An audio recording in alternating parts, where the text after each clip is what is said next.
All right, ladies and gentlemen, welcome to the most professional podcast out there. It's the Kickout Crew, episode 100. Want to thank everybody for last week's feedback and everything like that.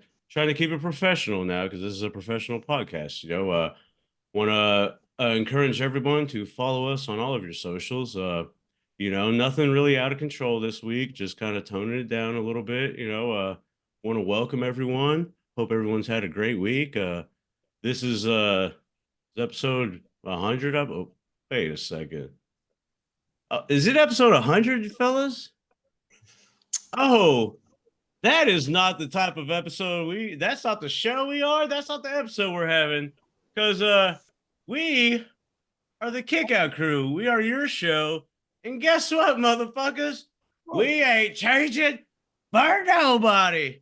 Because I don't know if y'all know this, but are you taking your clothes off on camera? Oh, there's something we're talking about today, boys, and it ain't no cookie cutter motherfucker shit.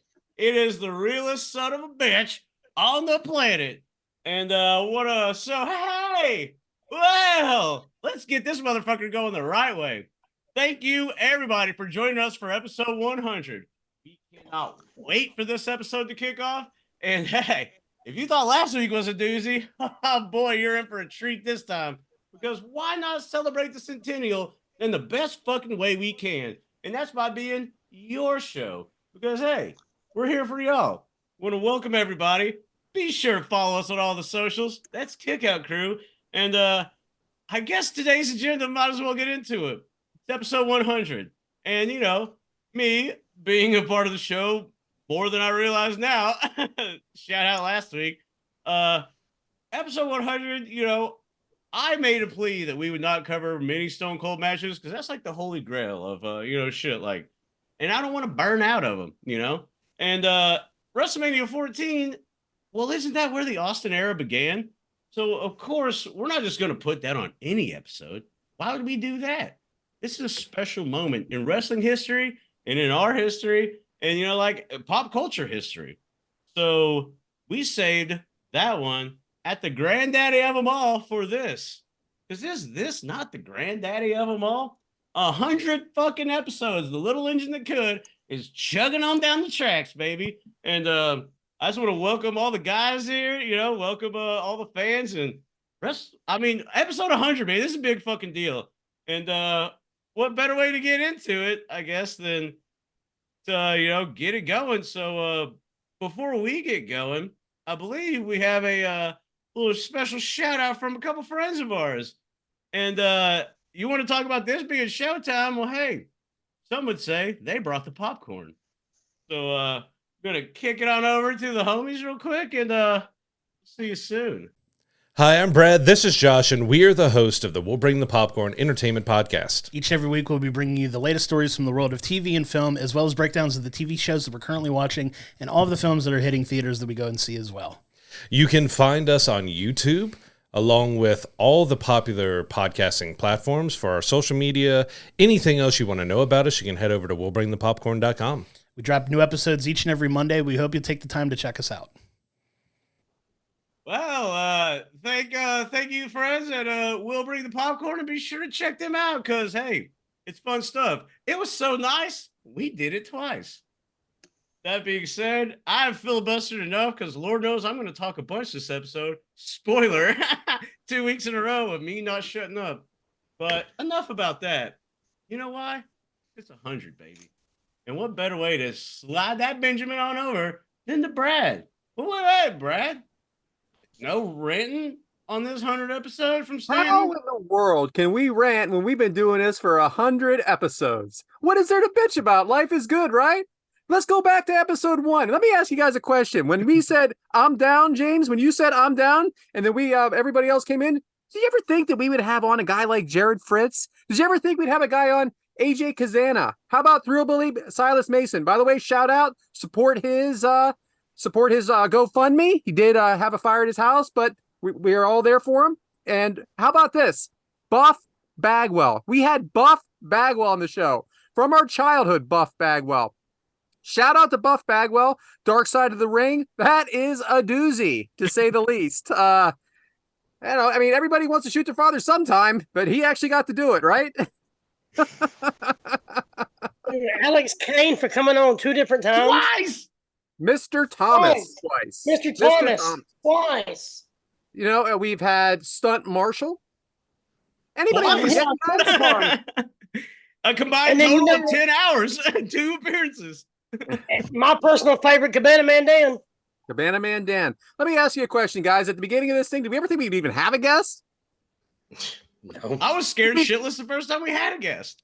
After the first episode, did you think we would get to 100 episodes? I thought we would make it to 3, judging by the feedback. Never forget the call from Justin Davis. All right, I just listened to your show. Now. Okay, but that's what we got from everybody. Yeah, we learned as we go. We do what we do. We're friends. We stuck together. Coach, got to shout you out as well. You were here with us from the beginning. You know, things changed. You had things to do. That's okay. And but we stuck together. We have fun. We decided after a while, we're not here to make $1 million. We're here to have a good time. Like James always says, this show saves me. It saves me as well. Because while I'm doing this show, I'm not thinking about anything but this show. I mean, about 3/4 of the way through, I start taking my glasses off usually. Shout out last week. But for sure, this is something that I need. It's something I want. And if I don't make a dime with it, I don't care. So I am not ranting this week. I am not bitching Brad this week, Amy. But this show, ad-free shows and this show has done wonders for me. And I'm just so glad to do another 100 after this. So that's all I got this week. Hey, we got to give a shout out to Premiere too. We're actually doing pretty good numbers on Premiere. So shout out to the fans for that. I mean, who would have thought? Like, little engine that could, dude, because we don't have professionals editing, obviously. You know, we don't have professionals, like, we don't play by a script, you know. It's us, it's you. It's just hanging out, man. Like, it feels good. Feels good. Yeah. So on that note, as we like to say, this is your show. So I thought it would be fun to make this truly an episode for everybody. And since Brad decided to already mention somebody, I thought it would be great to have a little bit of a run-in from somebody that we all love. And that would be, of course, Miss Amy Vaughn. Let's go. So we will get her going here. Hey guys, the First Lady of the Arn Anderson fan club here, Miss Amy. And a little birdie told me that you guys, the Kickout crew, will be celebrating 100 episodes this coming week. And I think that is phenomenal. I am really proud of you guys. You all have really stuck to it. You've grown as over the last, I guess it's almost 2 years that you've been doing this. You all know that I start every Thursday with you all, and there are just things that you all do that make me laugh, make me smile, love to hear the interviews. Really great job. And you all have grown. Devyn's gotten married, Adam's a ref, Mike, it's not a Mike Meats Minute, it's Mike's Meat and Food Minute, because we threw him pickles the other day. James continues to share his wisdom, and we found out that, man, Brad really complains a lot, but I digress. I just want to tell you all, congratulations. Very proud of you. I can promise you I will be celebrating your 200th episode whenever that comes out, and wish you all the best. Bye-bye. So shout out to Amy there for the video. And like I said, I wanted to make this a show for where it's 100, but I want to make it everybody's show tonight. So I'll be making some more appearances throughout the show to keep the theme going for everybody. So back to you, James. Shout out, Amy. Thank you so Shout much out, for Amy. that. Thank you, Amy's Big That part was of the great, show Amy. for the Thank whole time. And With here's the thing with Amy. wisdom. She mentioned the referee thing. She was a big component of that. She actually kind of put it out there. I mean, it never crossed my mind, and she kind of put it out there during Top Guy weekend. So she kind of got this whole thing in motion. So I have a lot of gratitude towards her because, I mean, if it wasn't for her, I may have never even thought about doing it. I mean, it just, she kind of started the whole thing in motion.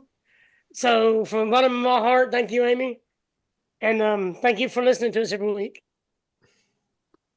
She did say 100 more episodes, and you think Devyn's gonna be here like after 4? You know, That's what you're saying 4 into this wild ride. And now look where we are. Oh, Thank you man. for that, Amy. That was great. That was great. Ah, Thanks for that too, Bryant. Thank you, Bryant. true. The real MVP. You the real MVP. You have So no glad we idea got what he rid of does that for other guy. So glad we got rid of him. Boy. Thanks, Tyler Mike was a Whitaker, bitch. for surprising us with just a new addition. Appreciated that.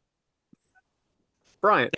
A lot of surprises that go on this program. That's for We're damn happy it sure. worked out for all of us. For real. And I remember getting a message from Bryant after the StreamYard fiasco, and he's like, "So am I still?" And I'm like, "Oh yeah, for sure. You're just gonna do it on Zoom. Figure out how to do it.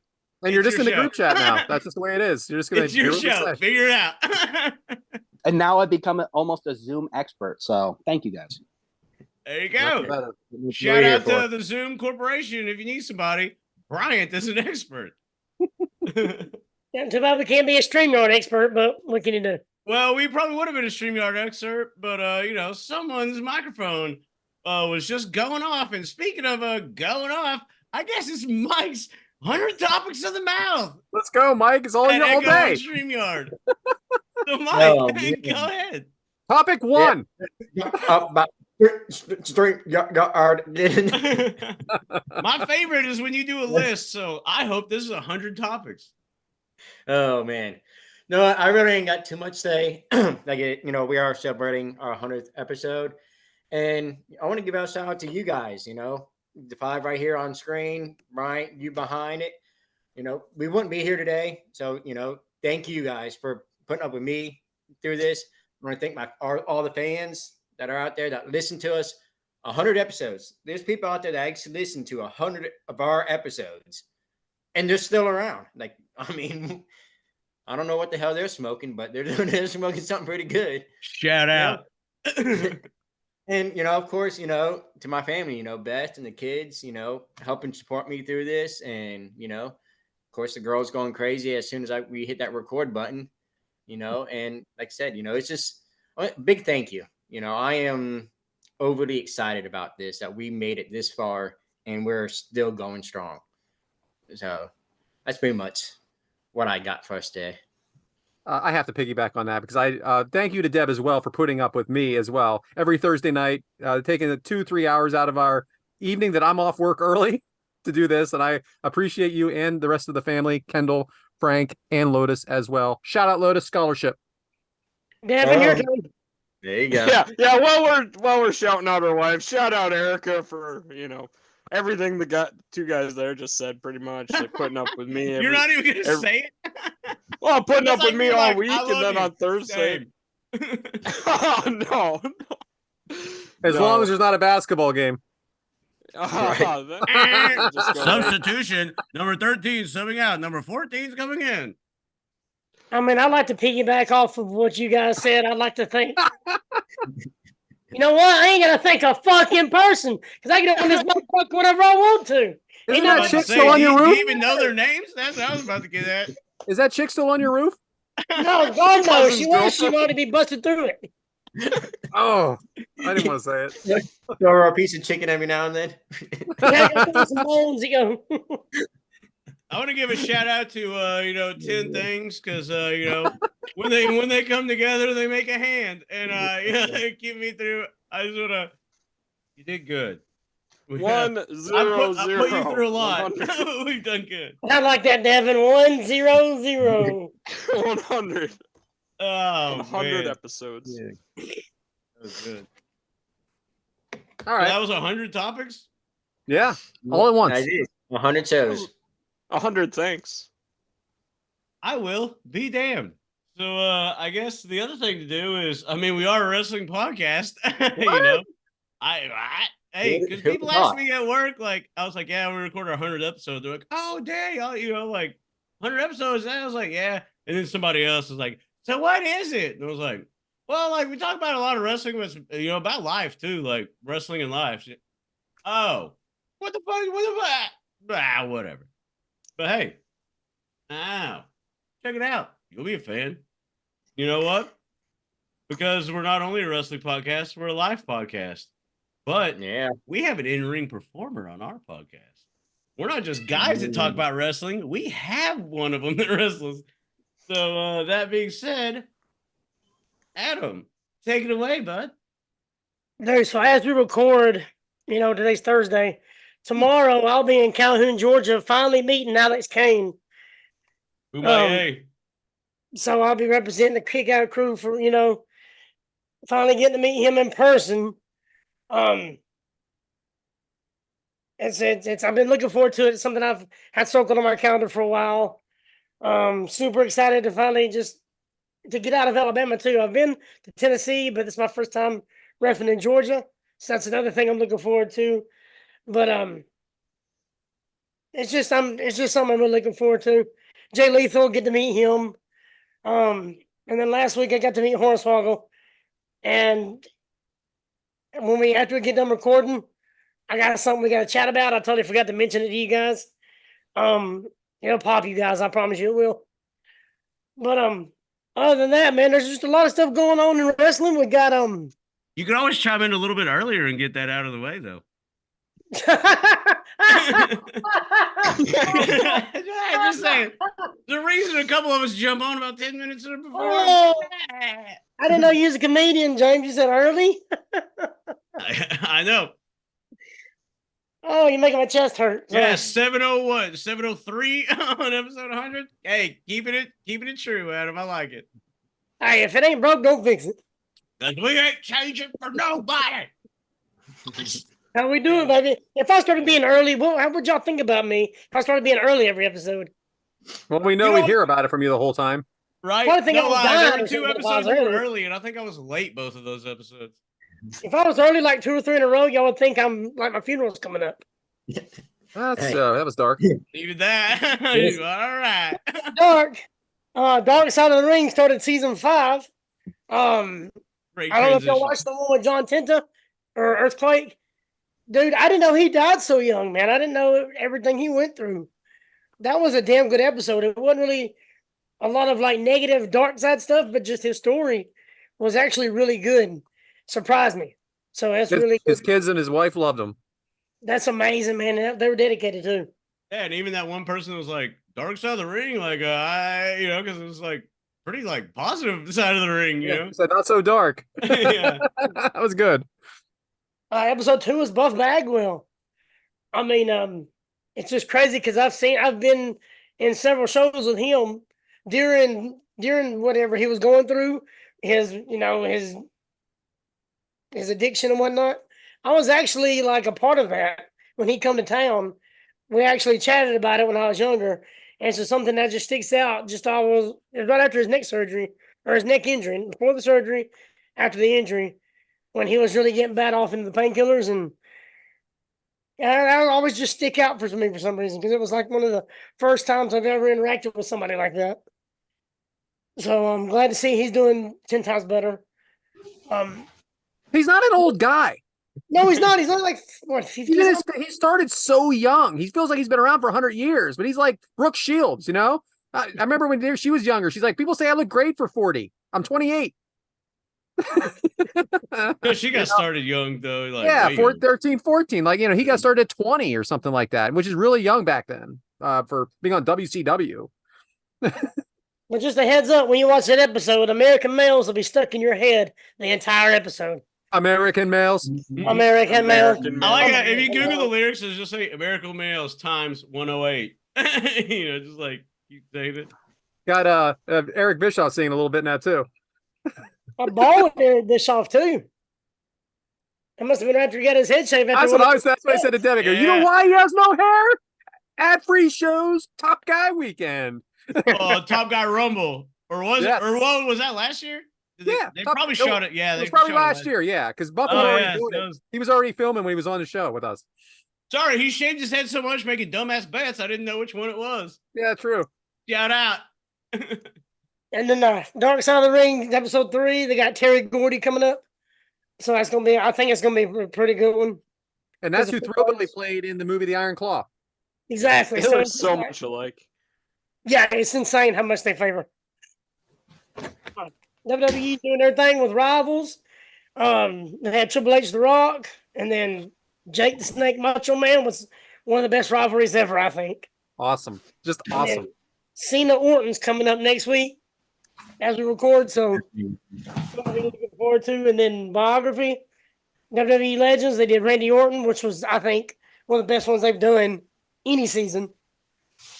And then Diamond Dallas Page had just dropped. So a bunch of good ones, bunch of good stuff to look forward to out of the ring. So I don't know, I think that there's just a lot of stuff going on in and out. So just keep up with everything going on, man, because there's a lot of good stuff going. And that's it on my end. Oh, I just want to shout out real quick on the end of NXT, Lash Legend and Trick Williams making out. Dynamite drop in, Brad. That threw me. I'm going to tell you that right now. I didn't see that coming. That definitely wasn't on my bingo card. Apparently they're in a relationship. I did not know, and they just made out at the end of the show. Awesome. Cool. Crazy, because she's stronger than he is. She's strong, all right. Yeah. You can pick up Otis. I mean, you got some back strength. But no, that's it on my end. I like how the 100th episode of In Ring Performer was out of the ring stuff, man. So that's I like that, man. I like the flow. You know what I mean? And Thinking outside the box. yeah. So Outside shout the out box, to outside the ring. yeah, it did Outside the squared A&E. circle. A&E does the rival things on Sundays, I believe, and then Vice Tuesday nights, Dark Side of the Ring. All worth checking out. For show. You know what else is worth checking out? Can't wait. All right. Well, I guess it's time to get down to the real agenda of today, and we're gonna go ahead and do this watch along style. So go ahead and get your peacock fired up. And while you get your peacock fired up, because Lord knows James was definitely prepared with his peacock fired up. It is Stone Cold Steve Austin versus Shawn Michaels. Yes, this match means a bunch to me, and I'm probably going to cry about 20 times during this.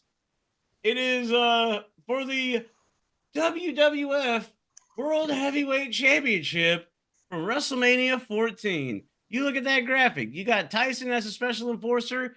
You got Stone Cold on the meteoric rise. And, who knows if we'll ever see something like that again. And Shawn Michaels, who is, I don't know, one of the best of all time, and especially,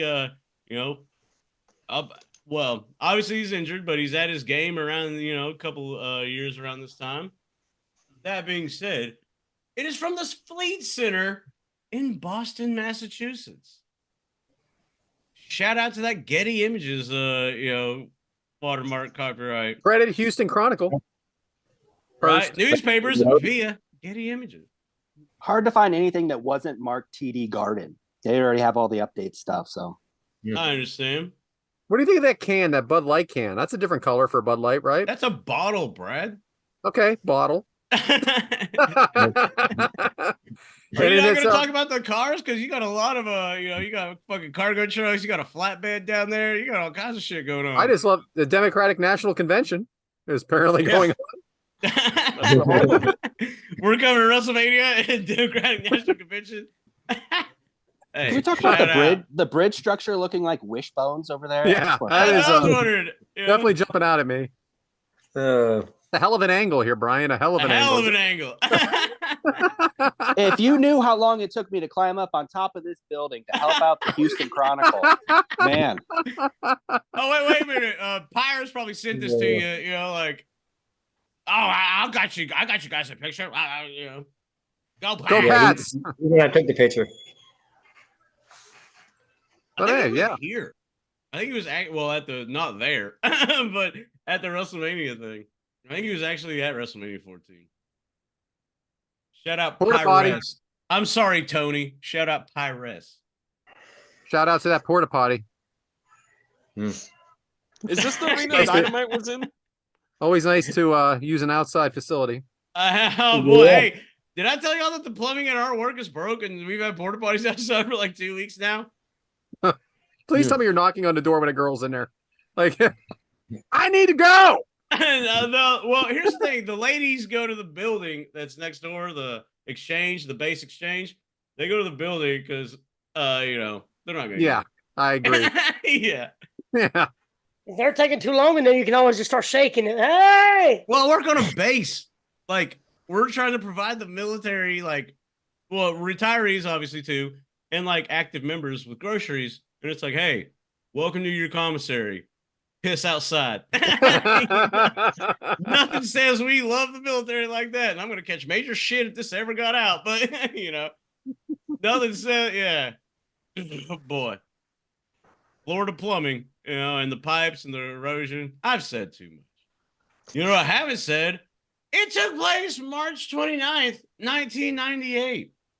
It had an attendance of 19,028. It had a buy rate of 730,000. They would, because you think about the couple years before, you could add 3 pay-per-views together and maybe get 700,000. So yeah, business is a booming.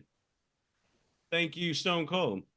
It had a match length of 20 minutes and 8 seconds, and guess what? Davey Dave and the Funky Bunch, Dave Meltzer, rated this 3.25. I'd say that's right about the match. You know what I'm saying? Something. It's a story more than a match, but I know he gave about last week. I know. It's weird. I think because he judges it in the moment, so we have to give him that, hindsight. We're always like, oh, it's so great. Because, he's rated a bunch of shit 7 stars lately, whatever the fuck. Yeah, get out of here with that bullshit. Yeah, I don't get it. He just did one of Will Ospreay's matches at 6-star. Yeah. We get it. You like him. We like him too. But the limit is 5. That's what I'm saying. Let me ask my college professor for 114 on the test. What the fuck? It makes no sense. But I digress. So, but match build. James, how did we get there? Oh, it's me doing a build. So this is going to be fun, fellas, because I've never done a build because don't want to ever, but this I'll get into it. You still got it.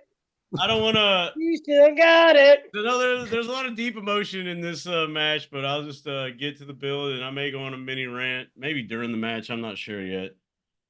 But I just want to start with a quick hit. I'm going to start pretty much at the Rumble 1998, but I want to do this. Thank God you got to start at the Rumble. Hey, yeah. I went all the way back to January. And this Mania's in March, so didn't have to go back far. But so the week after WrestleMania 13 kind of sort of laid the seeds of what we didn't know what we were getting, but we kind of knew, because obviously this is the match where he bled out and didn't tap out to Bret Hart at that submission. So he's out there talking to Vince McMahon, and this is awesome quote. He says, "You can look at Steve Austin and you can think whatever you want. The bottom line is, I ain't changing for nobody. Whether you got me against a good guy and the people boo the hell out of me, or you got me against a bad guy and they cheer me, it doesn't make a damn. I'm the king. I'm the 1996 King of the Ring, and all I set out to do when that bell rings is whip somebody's ass. And you don't have to like how I do it, but I'm damn sure gonna get the job done." That's Stone Cold in March, April-ish, 97. This is before Vince does the good guys versus bad guys. This is before that. And he says it right there. I don't give a damn. Cheer the bad guy and boo the bad guy, cheer me. Boo me, cheer the good guy. I don't give a fuck. I'm doing my shit. And woo! That, that's what lays the seeds of all this Stone Cold build. And then so Austin remains on his own, because he's not good or bad. He's the Texas rattlesnake. And the crowd loved how he broke the mold. He even changed the way they started to do creative because this is late 90s, is counterculture. Why are they cheering this guy that's going against authority? I don't know, but hey, that's kind of how the late 90s were. If you weren't alive for it, you wouldn't understand. It was a thing. So Austin and Michaels got paired together in 1997, and they just couldn't get along. Michaels was slowly becoming a heel and making his own group, and Austin gets a program with Owen, and of course, we all know how that goes. In the build to their Clash of Survivor Series 97, that is with Owen, I believe, Vince was describing to Austin how the fans wanted him around for a long time because he was injured, like, hey, don't wrestle, we want you around, like, we don't want you to further jeopardize, like, all your shit. And that he shouldn't rush back. And guess what happened to Madison Square Garden when Vince is saying this? Kick in the gut, stunner time, baby. And that sent, the shockwaves. That's the ripple, That was a little pebble in the ocean, as you say. So after Owen, Austin started feuding with The Rock. And if y'all don't remember, Austin was the Intercontinental Champion, and The Rock would steal the belt, and Austin would get it back. But then Vince ordered a rematch to happen, and Austin decided to forfeit that match. So the next week, Austin comes in live from a bridge, and he's, pulls out a belt. It wasn't the Intercontinental one, but hey, story's a story. It was a tag belt, I believe.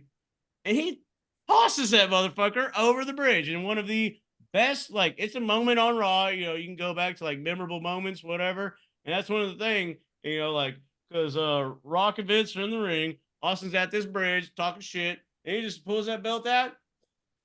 There's your Intercontinental flying in the fucking whatever river.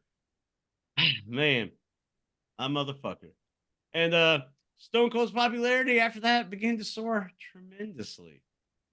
So flash forward to the Royal Rumble. Royal Rumble 98 is in San Jose on January 18th, 1998. Stone Cold's music plays at number 22. But for some reason, he's just, where is he? Why ain't he coming out? Oh, well, I guess Ken Shamrock took him down. That son of a bitch, So, obviously, the Rumble continues. And then, wait a second. At number 24, his music plays again. So the crowd is really like, oh, here he comes, finally. Pause. There's still no Stone Cold.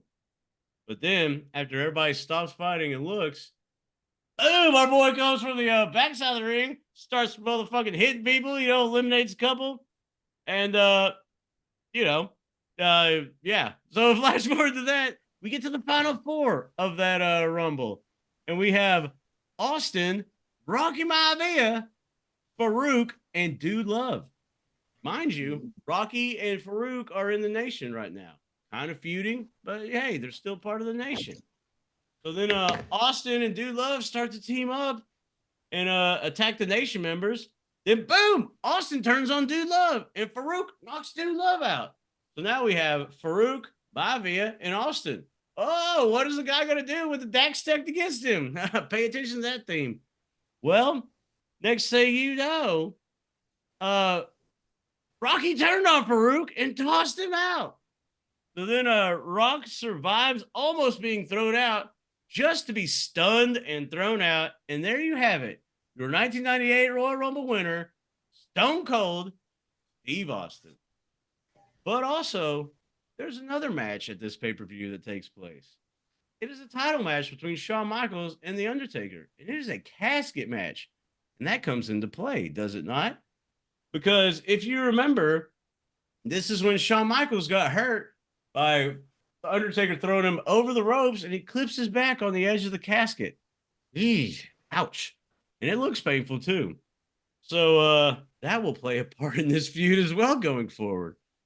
So, he gets hurt on the edge of the casket. And Mike Tyson was in attendance for this pay-per-view. This is when the relationship between Mike Tyson and the WWF, started. And then the night after the Rumble, Vince is going to announce that Tyson is participating in WrestleMania. And then he introduces him as the baddest man on the planet. Ladies and gentlemen, Iron Mike Tyson. And as he's making that announcement and all that stuff, or as he's making the, enforcer of the main event announcement, the glass shatters because, hey, you're going to say the baddest man on the planet? Well, there's a Texas rattlesnake that may have something to say about that. In walks our man, Stone Cold. And then he walks up, he's in there. And one of his quotes is, I'm tired of seeing Mike Tyson come in, shake everybody's hand, making me so damn sick. And, there's the crowd goes ape shit after that. There's still some back and forth. And then here's the moneymaker right here. Stone Cold has that mic, or the mic's held up to him, and Stone Cold's talking, pointing. I respect everything you've done in the boxing world, but when you step into this ring, you're messing with Stone Cold Steve Austin. And that's something you don't do. Wow! The crowd goes ape shit again. So he's like, you walk out here, call yourself the baddest man on the planet? Well, right now, you got your beady little eyes on the world's toughest son of a bitch. Boom. And I mean, it's like, I don't know how good you are at hearing this, but if you can't understand, I got a little sign language. So here's to you. Bam, gives him the double birds. Austin kind of like shakes back. Boom, he shoves Austin. And then a brawl ensues. They're being separated by people. Like this is big time shit happening on a Raw. And, so then brawl ensues, yeah. And then the crowd starts chanting Austin. And then this is one of the most famous things that starts a lot of things is Austin's being held out and Vince comes over. You ruined it. You ruined it. Damn it. You ruined it. Like he's screaming at Austin. And then that gets picked up everywhere. Fucking Sports Center, all your Nightline News, everything. They start to fucking pay attention. Like, what is this son of a bitch? Like, what is this WWE shit? Mike Tyson's getting pushed and shoved, double birds, like, whoo. So, this is everywhere. Flash forward to the mark. Yeah, fuck off yourself. Here's to you. I'm in the zone, man. So, March 2nd, Monday Night Raw. Tyson comes out with Vince and DX. Shawn and Tyson to appear to almost fight, and then Shawn rips off Tyson's shirt. And wouldn't you know it? That son of a bitch is part of DX. So you know what that means? The odds are stacked against Austin. Because not only is he enforcer with DX, he's got to battle DX, that's Mike's boy Triple H, that's China, like that's all of it. So the odds are being stacked against this dude, man. He is being told, like, hey, you're not our champ, you're not our like bullshit. Yeah. Right? So then on the March 9th Raw, Stone Cold puts a chair in the ring and says he's not leaving until he talks to Vince. Well, Vince shows up and Austin starts, yelling at him, even rips his suit, asking him, you don't want Stone Cold as champ. You don't want Stone Cold as champ. Vince really doesn't say nothing. He just gets out of the ring, tells Austin, you're going to pay for this, the suit, throws the cloth that Stone Cold ripped off. Flash forward, March 17th, Raw's on a Tuesday. You want to talk about research, baby. And in an interview with Kevin Kelly, Vince said that he didn't hit Stone Cold when he was, asking for it last weekend. He didn't hit Stone Cold because he wanted to protect the WrestleMania main event. Because if he would have hit Stone Cold, well, the main eventer would have been fighting with a broken jaw. Booze coming raining, because, Vince has kind of been like playing the owner and kind of not really getting involved. Like you can tell he hates Austin, but he's not really getting involved. Well, this is where everything changes. Then Kevin Kelly starts questioning Vince if he even wants Stone Cold as champion. And this is the part of the whole story that sticks with me because He's the baddest son of a bitch. He's the hottest rising star. And like this is like growing up, we weren't the rich by no means. And things weren't handed to us. And my mother and father like clawed and scratched and scraped and everything to get, like what we had. And they kept getting passed up on things because, well, you don't fit our mold. Oh, well, you don't look like a manager, let's say, whatever. Well, but look at old Hot Shot McD, dick fuck over here. He smiles, he's athletic, good looking. That's who we're gonna go with. You just need to go back to your little section over there. Go sit down with the other folks. No. You know what I'm saying? What? How are you gonna tell, Stone Cold that he's not the champion? Or that he shouldn't be vying for the championship? If you don't think that he is worthy enough, then find a motherfucker to beat him. Find one. Because last time I saw, he's stomping mud holes in everybody's fucking asses. So he may not be your cookie cutter bitch bullshit, but you can't deny what the best is. Just because they don't look a certain way, just because they don't act a certain way, doesn't mean that they're not the baddest son of a bitch that ever walked this planet. You're going to pass that up for some fucking suit and tie looking B.I.H., That's bullshit. Vince knew it, but hey, got to keep that corporate, bullshit going. Yeah. So this is where it really takes a good turn because Vince says it would be an HR and corporate nightmare unless Stone Cold could be molded into the championship. And Kevin Kelly says, you still haven't answered the question, Vince. And Vince replies, oh, it's not just a no. It's an, oh, hell no. We're talking about Austin being champion. And that's the bottom line because Vince McMahon said so. Woo, nothing like to build up the Mania and they're quoting each other's quotes, So then, March 23rd Raw. The Raw before Mania. Slaughter comes out. And is like, hey, Vince isn't here, but he wanted me to let you know that you're fighting Rocky Maivia tonight. What? The week of WrestleMania, and I'm fighting Rocky Maivia? And he's like, oh. And Vince wanted me to let you know that if you don't fight, then your Mania match is a non-title match. So you gotta fight The Rock. So you're telling me, let's backtrack here. So he's fighting Shawn Michaels, who's part of DX, a faction with Triple H in China. Mike Tyson is part of this DX thing. Now he has to fight Rocky Maivia the week of?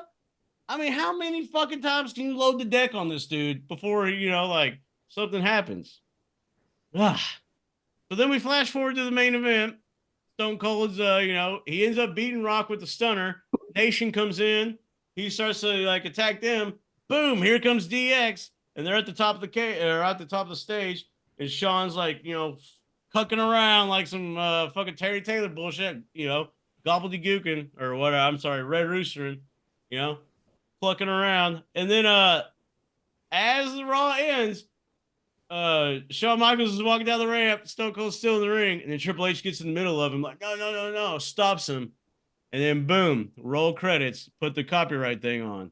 And that is what brings us to this match. And as we get to it, you guys can talk about the build and filibuster while I look up the Peacock. I think you've covered it, James. Well done, James. Proud of you. I didn't expect you to go back to WrestleMania 13. Well, I wanted to get that quote in, like, I ain't changing for nobody, or and chew the good guy back, because he's the one that brought in that the gray area, and he said this is months before Vince did that. Good guys versus bad guys. Like Stone Cold did that, cheer me, boo me. I'm gonna fuck. I'm doing it this way, and that's the type of shit. Man, because that's Stone Cold's way, baby. You want to say that I'm not worthy enough? Fuck you. Who the fuck said that you? What?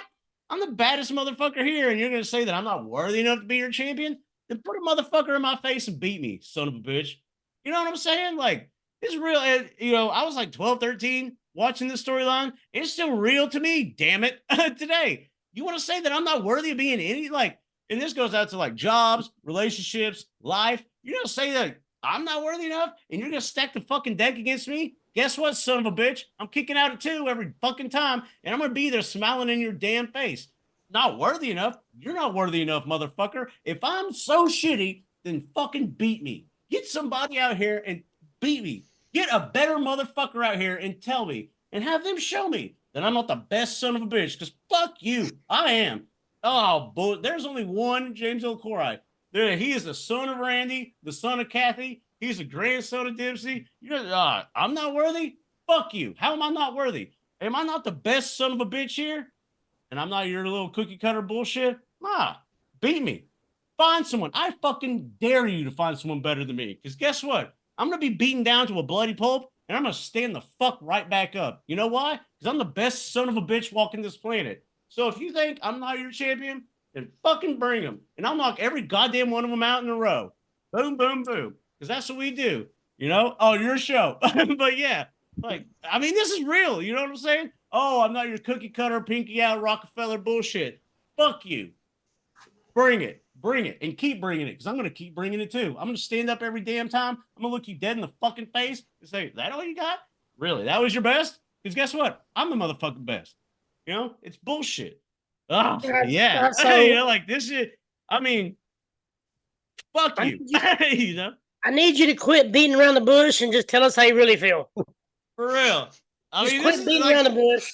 This is like 12 years old, and I was like, man, my parents go through hell. You know, like they go through hell and they get passed up because they don't have the right last name or the right money. Fuck you. Like, eat shit. You're going to tell me somebody at that job is better than Kathy L. Corey? You're not. You're fucking not. You're not going to convince me. You're not even convincing yourself. You know, you're going to tell me that Randy L. Corey can't do it? Because guess what? He fucking can. And, man. You know, but, because we don't have the last name and the pomp and circumstance and the pinky out, eat shit. Find a better motherfucker. And guess what? When you put that motherfucker in front of our face, it's going to be better than them. And then when you find another one, it's going to be better than them. And hey, may get knocked down, may stumble, but guess what? Right back up and right back at it. So, hey, good luck trying to find me, because you ain't going to find me. You're going to find worse. You're going to settle. And that's the bottom line, because fucking James said so. It took 100 episodes, but we finally broke James. Oh, dude. I was thinking about this, and I was like crying about some of the stuff I said, man. Because, like, I mean, that's real, dude. Like, I've been passed up on jobs. Women have been like, no, but what? What? Like, so he's better than me, or they're better than me, or any of that? What? Prove it. Line them up.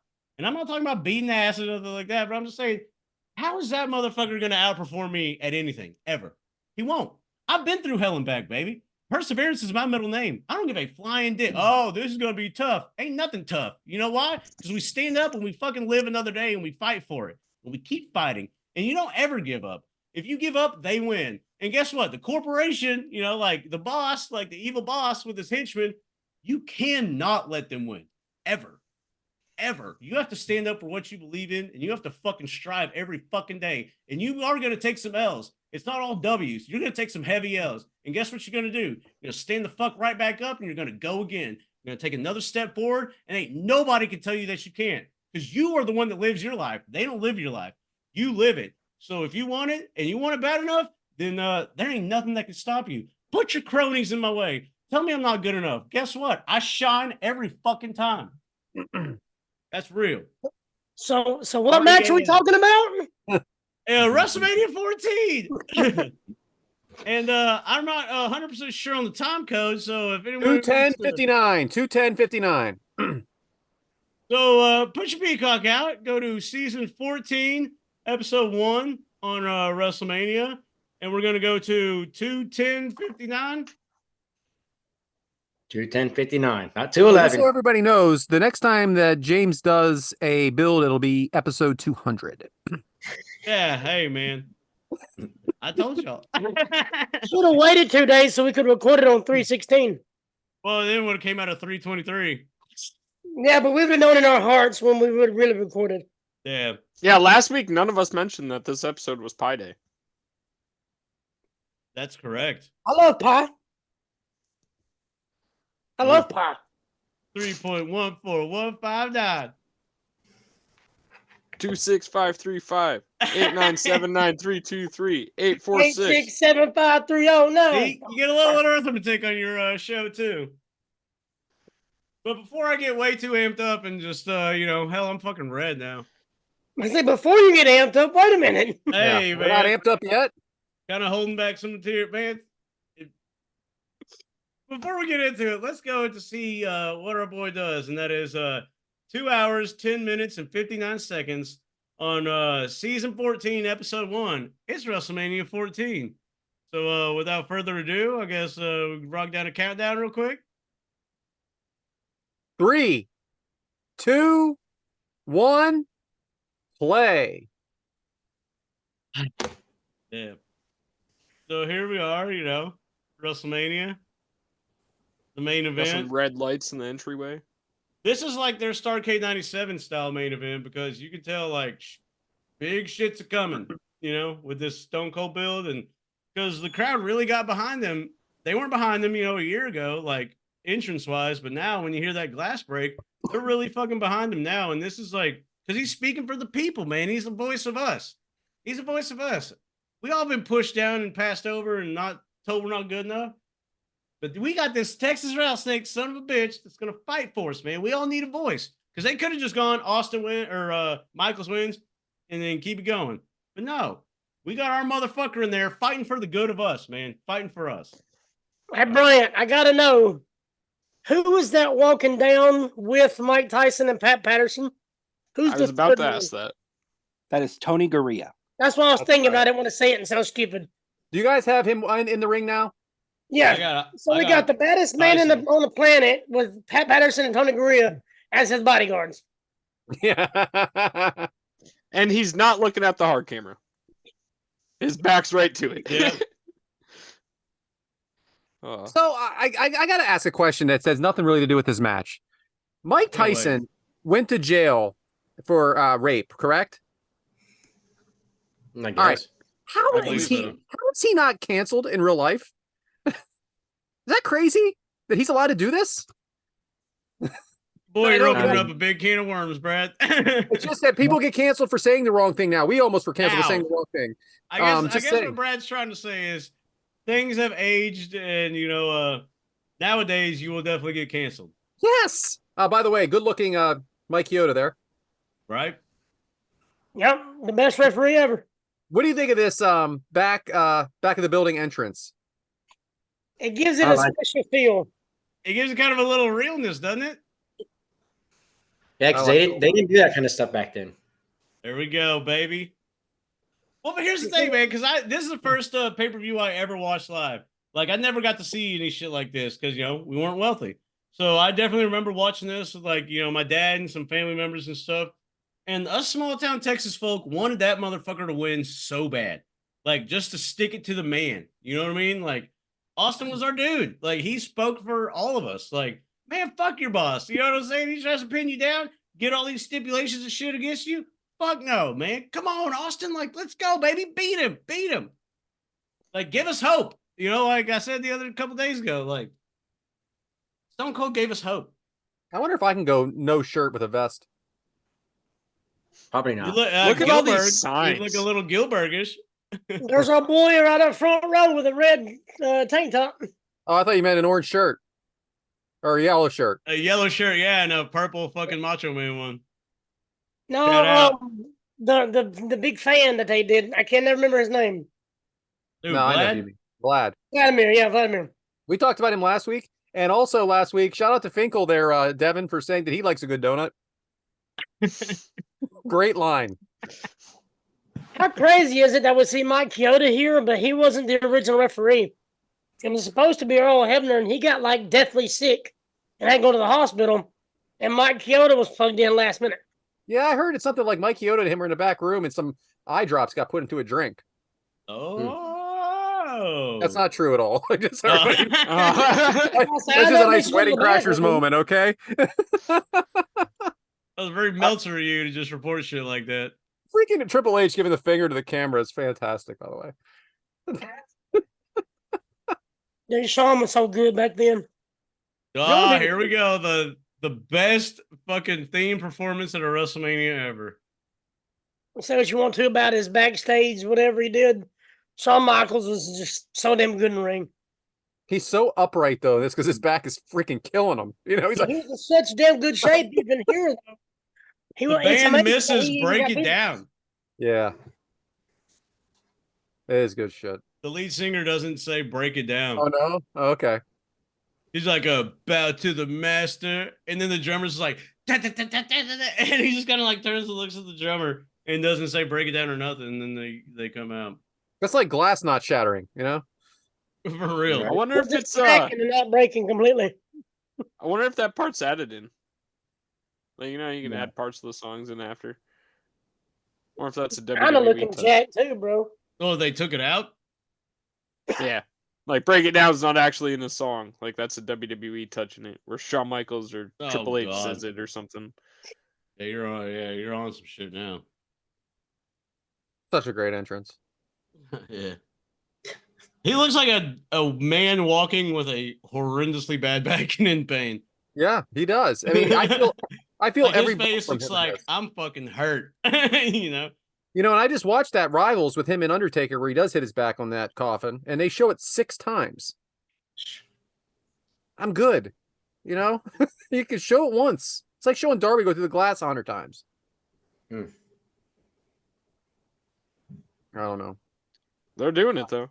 Hey, when you guys first seen this entrance video, like how it's flashing between the different videos and the guy's actually walking down, did you think it was something like it was unique at the time? Yeah, I do I think thought it's it was unique. I still badass. think Yeah. it's unique. It's so different. It's just so well done. I think so too. It reminds me, honestly, kind of like Eminem's intro, like Morrison and or Mercury and Nitro, when it'd be all slow motion. Like, it's unique like that. The intro, like, oh, it stands out. Do you think that as heels they should be getting this kind of entrance? He's a champion. And it's WrestleMania. But it's also, how do you not root for that? Easy. It's fun. The DX was just- so over back then. It's just like I Yeah, think was there Rock- people still rooting for DX? Yeah, they're supposed to be heels though, and everybody is rooting for Austin. But it just kind of reminds me of The Rock now. The Rock comes out to still his own entrance music, but he's a heel now, right?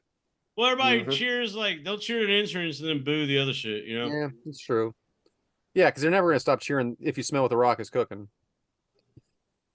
I mean, I could hate him all day, but if I heard a, it just smell, like, I'd lose my shit. That's true. So, I'll be honest with you. I didn't really like Mike Tyson right here being in this match. what? It took away from the main idea. According to Eric Bischoff, this is when he found out he was going to lose. Yeah, that rumble. When he with heard about Tyson. Tyson, right? My thing, well, the only thing we'll get to my non-favorite Mike Tyson moment later. By the way, James, who are the announcers? It is Jim Ross and Jerry the King Lawler, and JR does a good job. You can tell that this is the beginning of the real big Austin climb because he's not with the generic sayings just yet, but he does knock out some doozies.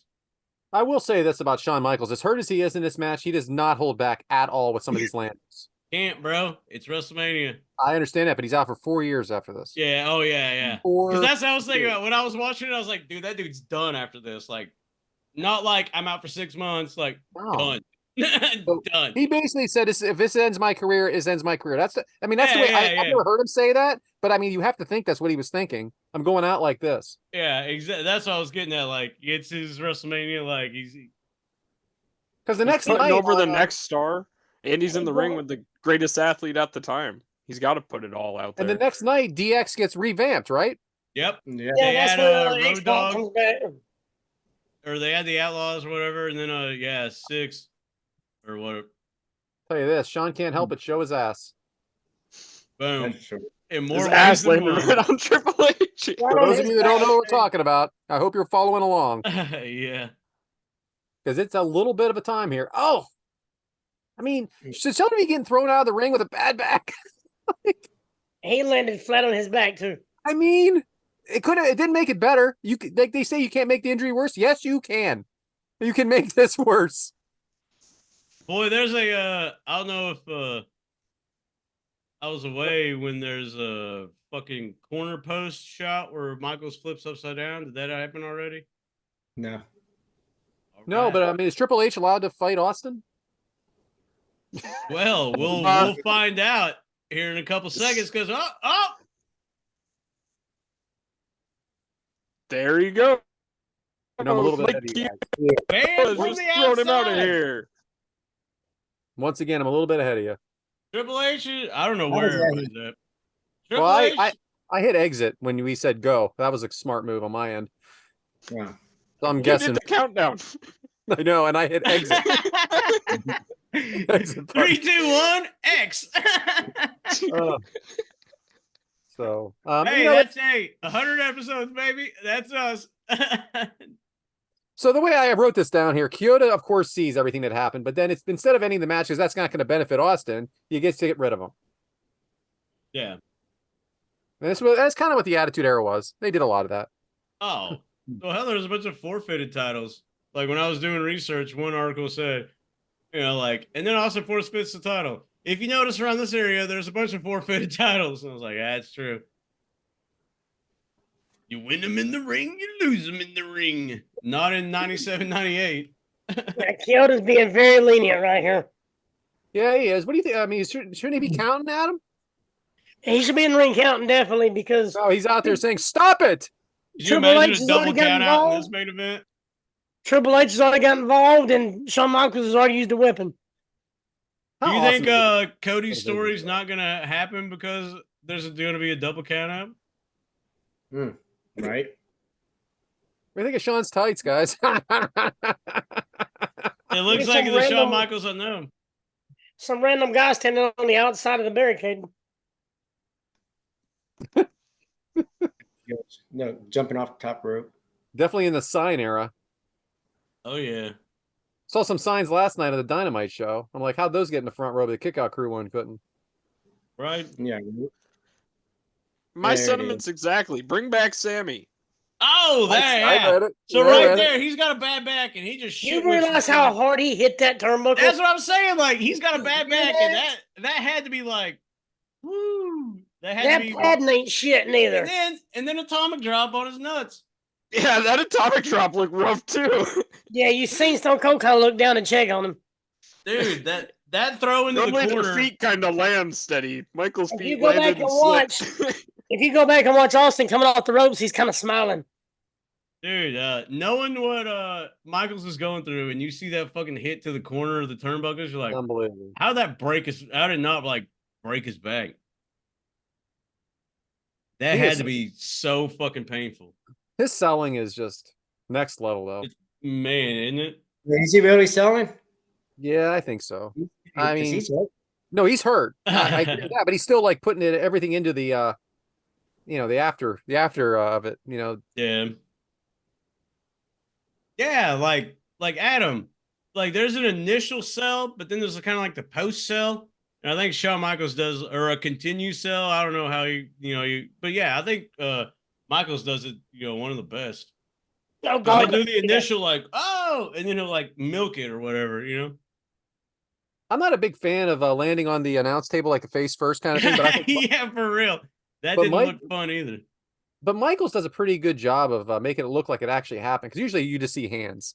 And then right there to the steps, too. Damn, man. So when I asked somebody about that, I think it was Chernoff and Meanie, they said that it's all about the camera angle in that situation. Does the announcer's table seem kind of close to the ring? It's here? very close to the ring, yeah. Everybody's close. Look at the cameraman. like, Whenever you that's guys to fit more Wincing people in in here. pain. Ah, it feels crowded. Everything feels crowded here. It it's almost that feels big like fight WrestleMania field, world. man. They got 100 photographers on the corner. Yeah. Whose dog is that? Mine. I had some dogs earlier barking. I hit the mute button, but I I was didn't. going to say you hit a dog. Then I unmuted and they started barking again. So shout out, Mike. Yeah. That's what they do. They bark. Dogs bark. Yeah. All right, back to the match. Groundbreaking shit on your show. Dogs Hey, bark. if we ain't talking about nothing, we ain't doing us.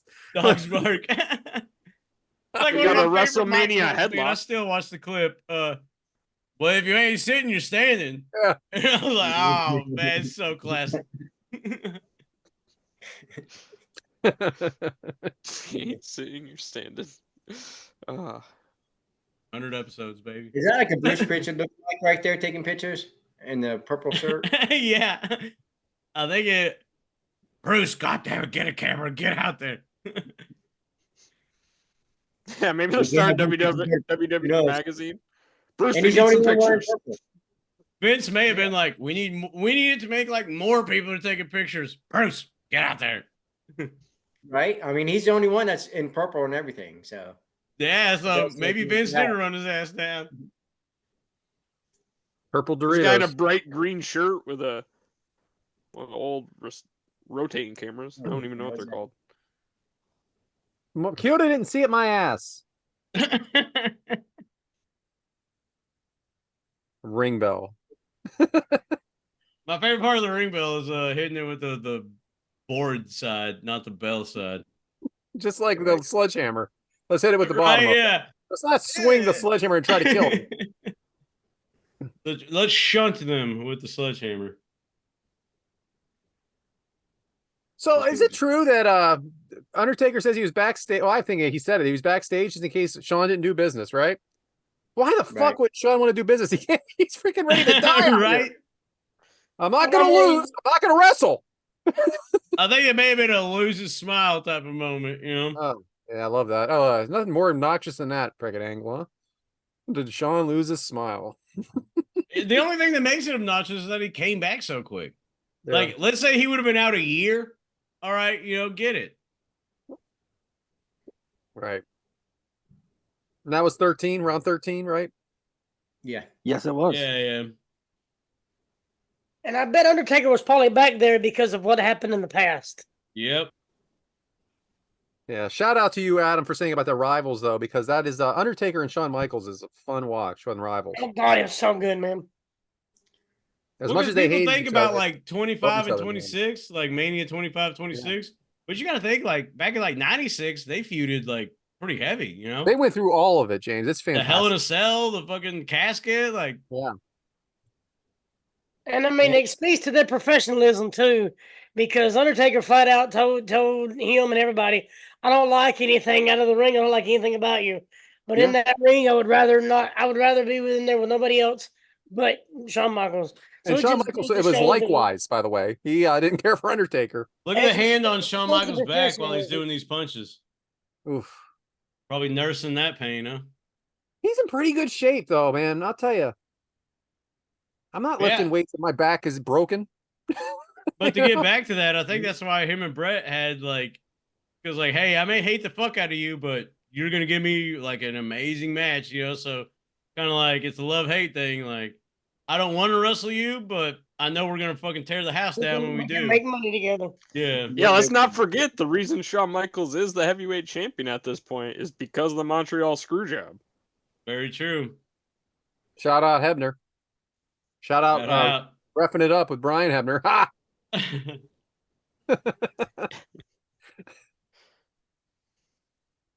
Damn. Hey, You want to talk about a rep and review? He needs tickets. What? There's a guy in the crowd has a sign. He says he needs tickets. That's hilarious. It is. Look.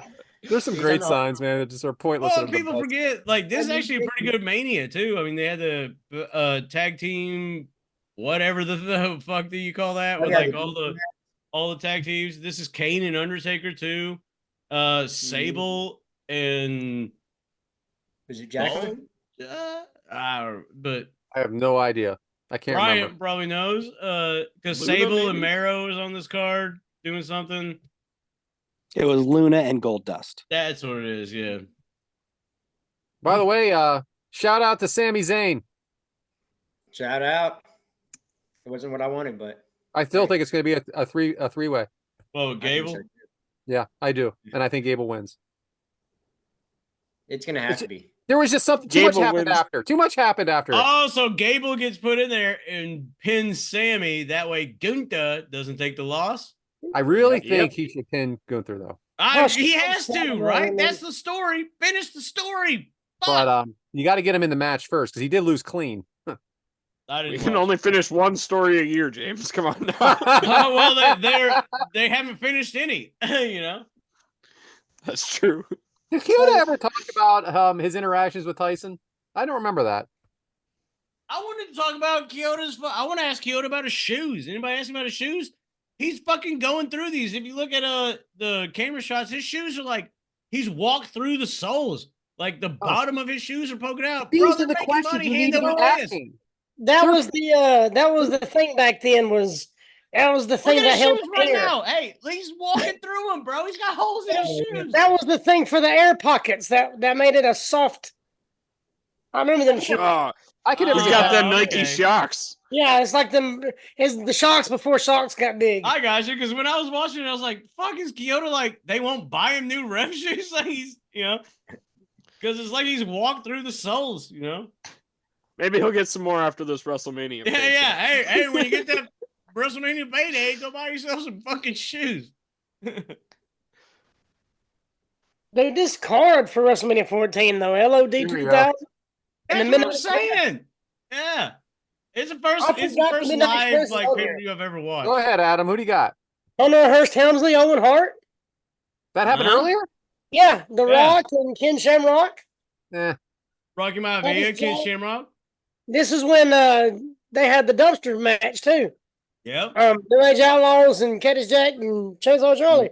It's a pretty good That's card. when they have the Undertaker rematch Kane. and a cage match on Raw.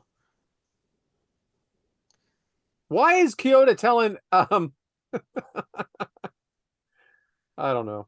Why is Kyoto talking to Tyson about what he's doing? Isn't Tyson have just as much power? He's supposed to be the enforcer. Yeah, he's not the referee, he's the enforcer. But he's putting his hands all over Austin though. He's telling him what to do. And Tyson's Jerry the King cross-chopping- Lawler pushing Stone Cold back over the table. So did anybody think that Muhammad Ali was already in the Hall of Fame this year? I thought he was. I thought he was too. If you would have said someone from WrestleMania 1 celebrity, I would have thought somebody else. That's true color shining through. Girls just want to have fun. Right? Well, if you're lost, you can look and you'll find that reference time after time. And she is good enough. Aw. You know, a bird shit in her mouth one time when she was performing? No, my She was God. doing an Good outdoor luck. festival Very and a good bird luck. shit in her mouth. Yeah, it's good. Good luck. Yeah, sounds like it. What did they say, right? I don't know about That's the mouth. probably exactly what she was thinking as soon as the For show real. ended. Because I had a bird Oh, this shit is on me good when I luck. used to walk to work when I had DUIs and stuff. And a bird shit on me one time, like, you know, that's good luck. I'm like, oh, it doesn't fucking sound like good luck. Out of all the fucking space on this planet, you shit on me. Oh, it's good luck, James. Fuck you. Ain't good luck.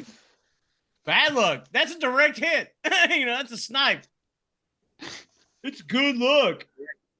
You know, I've always been a little superstitious. I think I'm done with all of it. Well, when football rolls around, I'm very superstitious. Yeah, fuck it all. Yeah, Stevie No Wonder. bullshit. Because you only buy it when it's bad. You don't believe it when it's good. Yeah. You pick up a penny, heads up. You know you're not going to get rich, but you know you freaking see a black cat. Look out, everybody. Yeah, that one, like, shit like that, you know.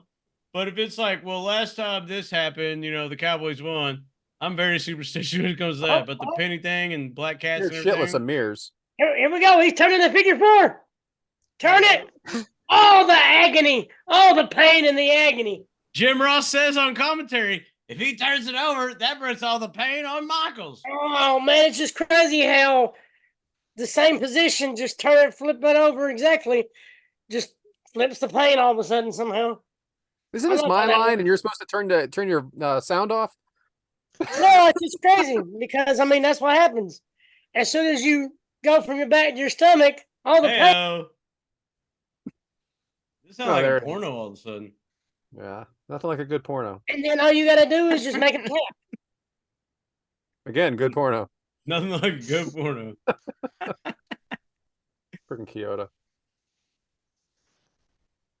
Kyoto counting his 2 and 3 counts, he's slapping the shit out of the ring mat. This So is our happy to be in there. second WrestleMania chokehold by Shawn Michaels. After he poisoned freaking poor Hebner.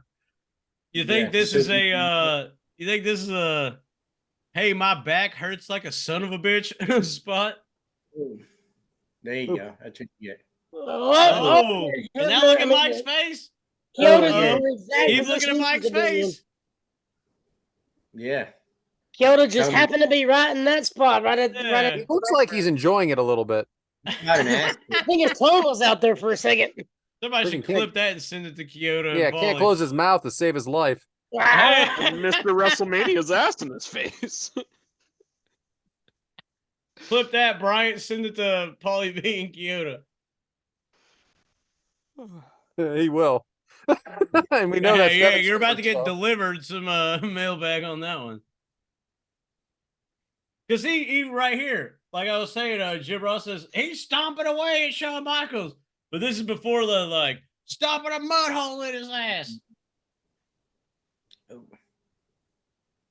Yeah, I think Jim Ross was on another level here tonight. Oh yeah, and this is the rise of the Austin thing, and you know, there's a lot going on in this WrestleMania, man. It really is. Like Michaels is pretty much doing his swan song. Stone Cold is on a meteoric rise. The company's making money.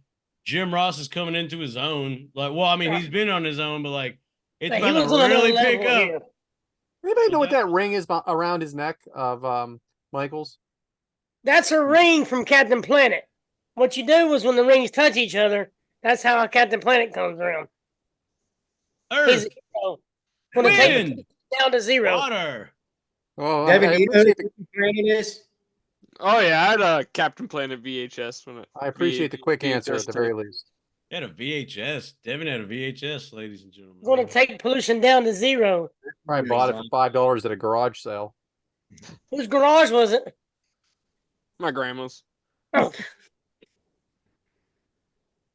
Beautiful Man. elbow drop. Had a great joke queued up there, but wasn't gonna say it. Yeah, sometimes we're always better off. Yeah. Oh, do y'all hear that? I hear something tuning up. Oh, you tuning up the band? I hear it. Well, at least What he's kind of music is that? It's the swan song. It's That's the rocking sweet music. chin music, baby. And what do you? Oh, And what's the best thing to do? Start stomping your foot. Let them know it's coming. Shout out to that Senate 316 sign. Oh, here we go. Oh, Ah, fuck you, motherfucker! Bow! Oh! I think that's one of the best stunners ever. And then the worst part of the match, right there. don't, because there's plenty of questions about it. oh, believe you, I have plenty of words, Yeah, I got 2 questions about that particular moment. So, and I have plenty of words to talk about it. And it so just so ruined everybody the knows, the match is over. Stone Cold's a champ. Ladies and gentlemen, Stone Cold, the Austin era begins. Like Stone Cold! this- Stone Cold! Stone in Cold! hindsight, this goes down as like one of the changing points. Oh, it's definitely know? a changing point. Because Definitely. let's see, when Cena and Miz fought, was that like one of the changing points? When Edge and Cena fought, when Batista and Cena fought, when Roman Bryant? and Brock, when Roman and Brock fought, when Triple H and Roman That was a fought. channel changing Right. moment. This is And one he's of also the the this is one of the last main one. events where the Austin era begins, and I don't think you get that with any other main event. I feel that way about Daniel Bryan as well. I know it didn't last as long, but I felt like everything changed that night, at least until he got hurt. But like, I felt like that was the night for him. That's Yes, true, WrestleMania. and that's great foreshadowing. Sure is. That's a big day for me. I got one thing here. Correct me if I'm wrong, Brian, but this would be the only time that Stone Cold would actually hold this championship, because the next night on Raw, I'm pretty sure he's gifted the new circular It's 2 WWF weeks. I think it's 2 championship. That weeks. was a big gold here. It's Yeah, no, 2 that is- weeks because okay. he comes out in the suit. Yeah, no, it is next week. It is the next night he gets the new title, and then the following week is the suit episode that James is talking about. Man, that suit thing, boy, you want to talk about my favorite promo of Stone Cold is when he comes out in the suit. And it kind of reiterates what I've talked about, but yeah, that suit promo, the best. Go ahead.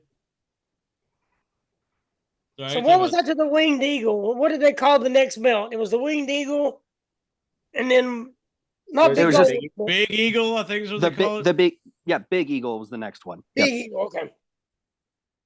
My very first bonus episode on WHW, was that fucking the promo with the suit and everything. And it was Conrad took it off, and so Pauly B actually hosted it with Tony. And they were like, well, hey, should we track some of this? You know, Tony was like, should we track some of this promo? And Pauly B was like, actually, this is what James wanted. So let's track it. And they track like 8.5 minutes because, you know, they track like the whole segment. But it is my favorite thing, like, because like I did at the beginning of the episode, you know what I'm saying? Like, and how I've kind of reiterated that message, like, I ain't changing for nobody. Like, it's the best. And if we don't know what segment we're talking about, Stone Cold comes out in a suit. Him and Vince, you know, like he tries to make the corporate champion. There's a rewind disposable camera, like Devyn was talking about. It's a whole thing. But I digress. Brad, go ahead. You guys ready for listener questions? You're damn right. Oh, hell yeah. This comes from Mike Bober. Who? Shout out.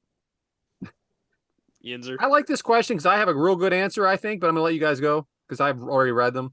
If Shawn didn't have to go away, how long do you think the feud with Austin could have lasted, and how great would their matches have been? Loaded question, because him and Bret Hart probably would have continued a long time, and if Bret didn't have to go away, how long would that feud lasted? But I think he probably would have beat Michaels, and then you got it. They would continue it, maybe at least one more pay-per-view. Yeah, he gets his rematch, huh? Yeah. But that's it to me, because I feel like the changing of the guard is WrestleMania. The end of a season is WrestleMania. You might get that backlash match or something like that. I don't know if they had them back then or what it was in your house. Something. Yeah. I don't think it would have continued. I think they would have gone down different paths and there would have been a new opponent. But with him being out, I think that's kind of what brought The Rock up. That's what brought Triple H up. You know, because they didn't have Shawn Michaels. They had to have somebody. Oh, definitely Triple H. My goodness. I definitely think they could have brought this match to like another SummerSlam or Survivor Series. They could have started a new rivalry. They would have built it back up. I think it would have taken a break. That's all. Yeah, I agree. Yeah, he got his rematch 100%. All right, so 2 questions that are very similar. I'm going to read them both. Ben Jones and Matt M. Let's start with Ben Jones, and I'm going to read them both, and we know what we're doing here. Does Tyson's fast count take anything away from Stone Cold's first title win? Sure does. Does it hurt? And Matt M says, does it hurt your heart like it does mine every time you see Tyson quickly slap the mat 3 times? Sure I would like to answer this first. So number one, yeah, I guess the fast count does kind of, I wouldn't necessarily say dilute the moment, but it does it doesn't end it on a cherry on top, type of thing.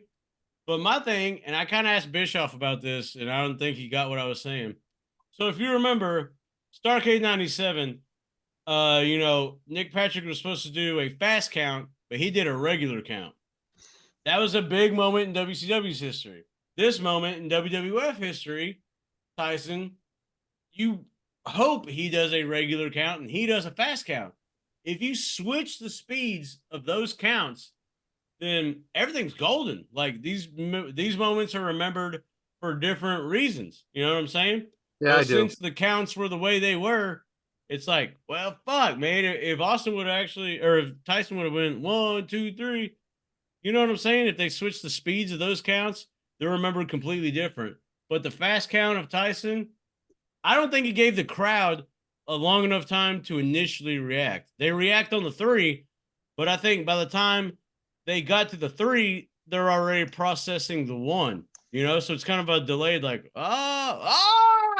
it's an initial lull or initial, and then it goes, sky high. So yeah, the fast count kind of does do something to this main event. I think it was the fast count and the ending. I don't like how he just snuck in all of a sudden, 1, 2, 3, because half the people didn't even get to see it. Mm-hmm. I think he could have come in. There'd have been like a minute, like a stall. 1, 2, he kicks up. It's like, it'd have been a regular count. Or if Austin pins him, and then there's no ref, and then all of a sudden Mike Tyson just slides in after a little delay. I'm an enforcer. If there's no ref, I'm the enforcer. Slide in. 1, 2. I got you right here. No, What he does is he slides in and just stands there, looks at Austin. Austin stands up, gets back, looks. They're face to face. Oh hell, we're finally about to get it. Finally about to get it. You see Shawn Michaels creeping up. Stone Cold turns around, boom, stunner. And then that's when you get the 1, 2, 3 count from Tyson. Even better. I like that My one issue, too. my issue with the fast count is this: is that there's been times in the past where they have had a fast count, like you said, James, or are supposed to, and it's part of storyline, and they've reversed decisions because of it. And here they're acting like it didn't happen. That's my problem with it. Yeah. That's what I'm saying. If you flip those two those two counts, WCW's biggest moment, Starrcade 97, WWF's biggest moment, at this time, WrestleMania 14. You flip those counts, they're remembered completely different. Yeah, because we're already getting the Mike Tyson screw job for actually pinning, doing a 3 count for Austin. Well, I don't think the fast 3 count was needed. Yeah. Because we're already getting him screwing over Shawn Michaels. I just think it's kind of like a hat on a hat. Yeah. There it is. I think it's exactly what Mike just said a minute ago, that Tyson was probably excited. Yeah, he slid in the ring. It was finally his hey. moment to do something. Yeah. I Not don't taking think away anybody from that, because got we hurt. all would have Like- done the same thing. Yeah, yeah, In your head, you want to, like, hey, I got to do this job. Oh, it's my moment. Bam, bam, Yeah, bam. Like, agreed. Yeah. I agree 100%. That's what happened. We're not all professionals like Pondwater Dave. Exactly. Honestly, but I want to put my 2 cents in just quick. I don't think it took away from the ending of the match at all. I really don't. After Tyson did the 3 count, Shawn Michaels laid there for another minute while Tyson and Stone Cold were talking in the ring. Boy, you would And then Shawn Michaels got up it was like 40 seconds later, a minute. There's a lot of post pin stuff that Shawn Michaels definitely got pissed about. I think the fast count takes away from the babyface beating the heel. The moment. It takes away from the moment. Takes away. I mean, it makes it look like because you want that 1, help Austin 2. You want it to be a pure 3 count and a pure finish. I think it's just too quick that it doesn't register. Like, that's my only complaint, is that it's like the crowd, by the time Tyson hit 1, 2, like, they're still processing the 1. And then all of a sudden it's a 3 count and they're like, like they're rushed into the celebration instead of, hanging. And other people in the top probably didn't even see Tyson roll in because he kind of slid in the bottom and never got to his feet until he was already raising up Stone Cold's hand. But as a 12-year-old kid watching this, lost my shit when Stone Cold won, man. Because, like I said, we won. You know what I'm saying? Like, go ahead, Brad. Good. Ben had a second part of the question. He said, would there have been anybody else would have been a better enforcer? I don't think so. No, I think he was edgy enough and scary enough. Yeah. For the time being, Attitude Era. And he was the baddest man, like legit baddest. I know, obviously what happened, and that makes it even edgier. I mean, he's a scary guy. This is after the bite of the ear, too. This is after the bite of the ear. Like, that's the main thing. That the bite of the ear. Could Holyfield have been in this spot? What if he does that to Jake Paul? Bites his ear off. Could happen. That's showbiz, baby. Yeah. What if Jake Paul bites Tyson's ear? Well, what if there's a run-in by Holyfield and he bites Tyson's ear? Holyfield's in the corner of Jake Paul, and you see Holyfield and give him an envelope. What if Tyson goes to the ring with earmuffs on? Holyfield's in the corner, and then they battle, and Mike Tyson goes to the corner. Jake Paul's kind of attacking him. The referee pulls off Jake Paul, like, with his back turned, and then Holyfield, bam. That's it. One more question from Amy. It's a couple questions, and it's not really anything to do with the match, but it's more about our episodes. Actually, it's not even about that. It's about the Hall of Fame. So do you think DDP should get the Warriors Award for the Hall of Fame? Yes. Man, I mean, why not, right? He's done a lot for a lot of people. Good. I just think he's done a lot for a lot of people. I mean, from Scott Hall to Jake the Snake Roberts to Buff Bagwell. I mean, Scotty Riggs now. Scotty Riggs. Yeah. I didn't know he was homeless. Butterbean. He's helping Butterbean now. By the way, guys, if you haven't watched the Scott Hall biography yet, it's a little there's a little more information than I knew about from the ending years that I did not know about. I thought everything was pretty clean with him. That is not the case. So that's sad to say, but I think he should. but I think they're going to prolong it a little bit because who's to know who he's going to help like moving forward? Yeah. Like you give DDP this award every year is what I'm getting at. And I don't, because if they give it to him right now, and this is like a weird like showbiz deal, but if they give it to him right now, and then who's to say in 4 years he's not helping some other person that we liked, and like it's going to be a continual. Shout out Devyn on that, but it's going to be a continual like DDP's going to continue helping people. I'm not saying he shouldn't get his accolades, but he's going to get, he's still going to be helping people moving forward. So if you want, you can give him the award right now, but I bet they're going to want a totality of like, look at all these people he helped. And because DDP's not done helping people. So there's going to be a list of like 35 motherfuckers he's helped. Is he in the Hall of Fame at all? Yeah. Yeah, he is as a wrestler. Yeah. And one more thing, she says, now we know the list of has been inducted so far. We did not add Thunderbolt Patterson to her list. It was a little before that. Anybody else need to get in? She wants to know. Lex. I mean, yeah, but does that make him the headliner? And that's why I don't think it's happening. Yeah, see, they may hold off on Lex another year. Lex and I keep China. saying it every year, though. Every year, it's like this year. I Do you have the list of China, names right Lex there? and China, obviously. What's that, Devyn? Do you have the list of names right there? Yeah, it's Paul Heyman, Muhammad Ali, the U.S. Express, Bull Nakano, and then Thunderbolt Patterson. I thought there was 2 girls. Not that I know of, not yet. Unless I think there needs to be another woman in there. Someone like Victoria. She made her mark in the early 2000s. I think she'd be. I'm not the heel for me growing up. I don't know Bull Nakano as much as I don't. I'm not gonna lie. It's not. I didn't follow her close.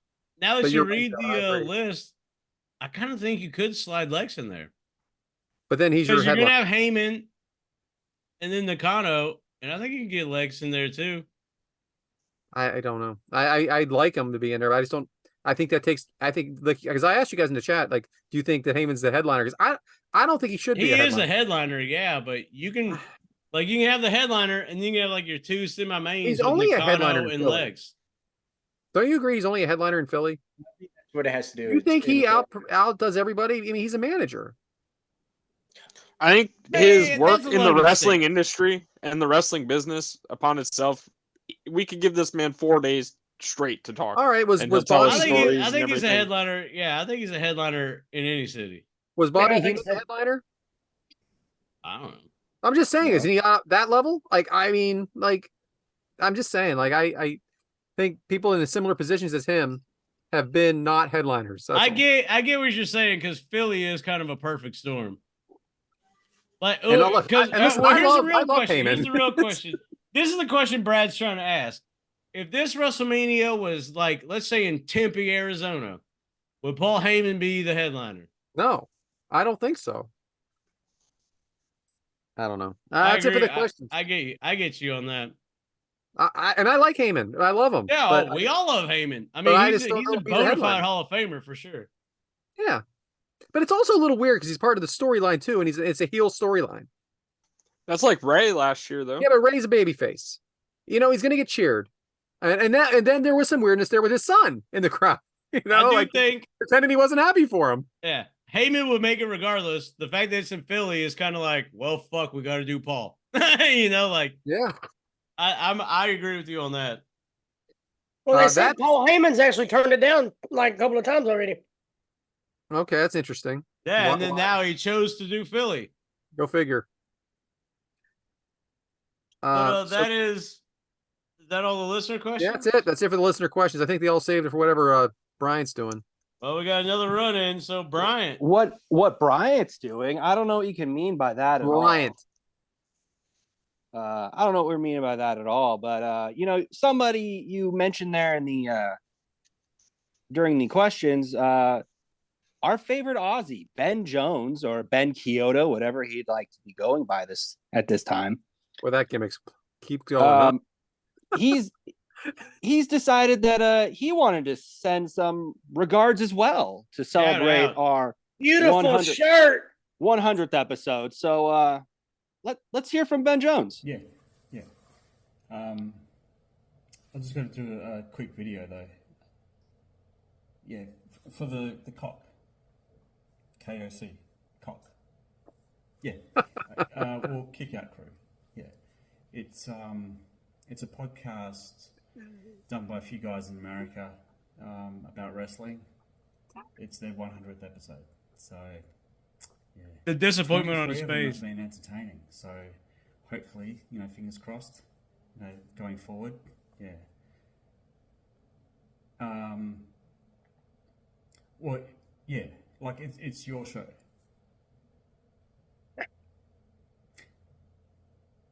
No, well, it's my show. Okay, it's up for debate whose show it is, but it's your show. Yeah. Well, I mean, that's what they say. Like, they say it every week. Like, so I don't know who owns the show, but it's your show. Yeah. Devyn.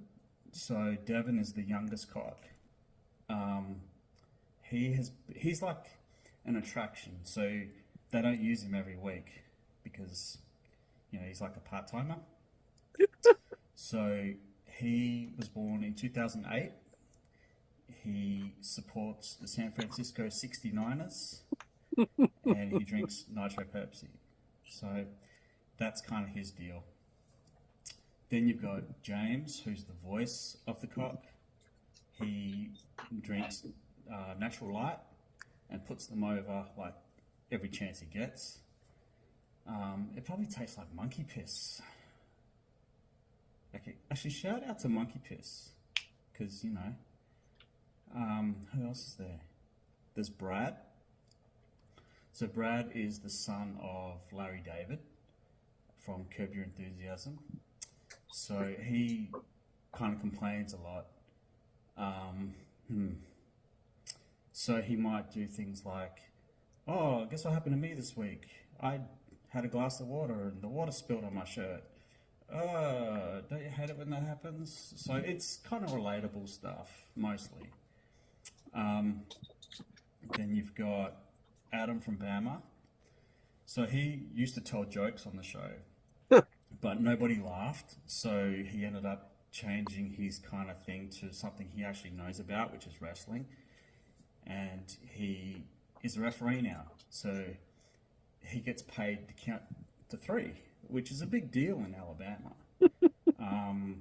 So that's him. Who else is there? I hate you. Oh, Mike.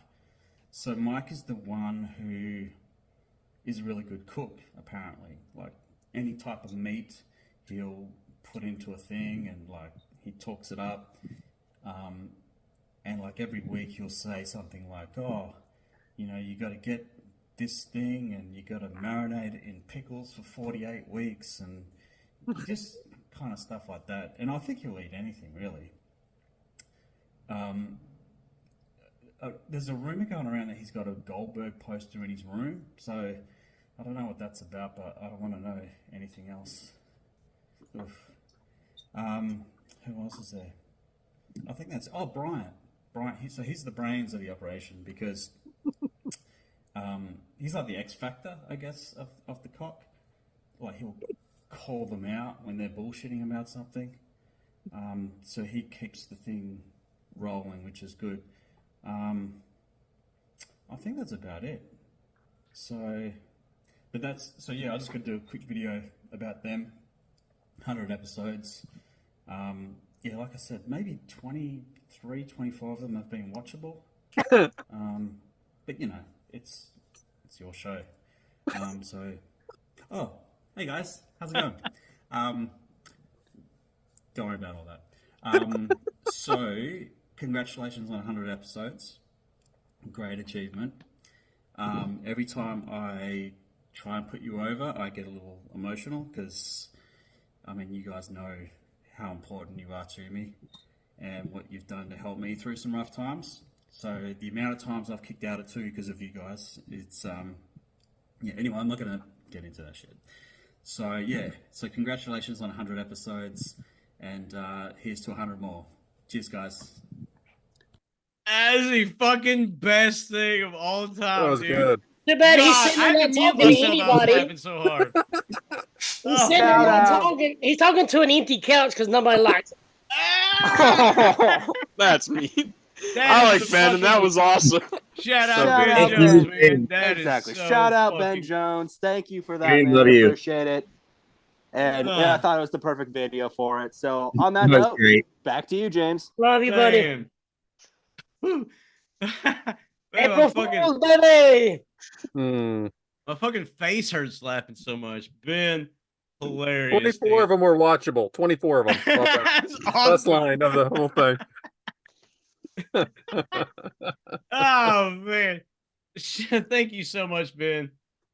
Woo. I can catch my breath. God, that was hilarious. Hey, he's better than all of us. If he had a different time zone, probably have his ass on here. Oh man. Oh, fuck me running. That was my is it Mike's? Actually, hold. Bryant has surprises. Oh, That's fuck. just Well, throughout. okay. Well, hey, what better than to look on around and see that Devyn has Dynamic 100 Know Your Crew drizzle. I got that know our crew drizzle, I guess. But so I have for no idea what our that means, and I hope 100th you youngsters episode, do. I have a dynamic episode of Know Our Crew. They know enough. No, they do not. So our first question, this one came straight from my wife. She wants to know, what is our favorite movie series? We were all thinking it. 3 inches. Never seen that movie series. All right, what?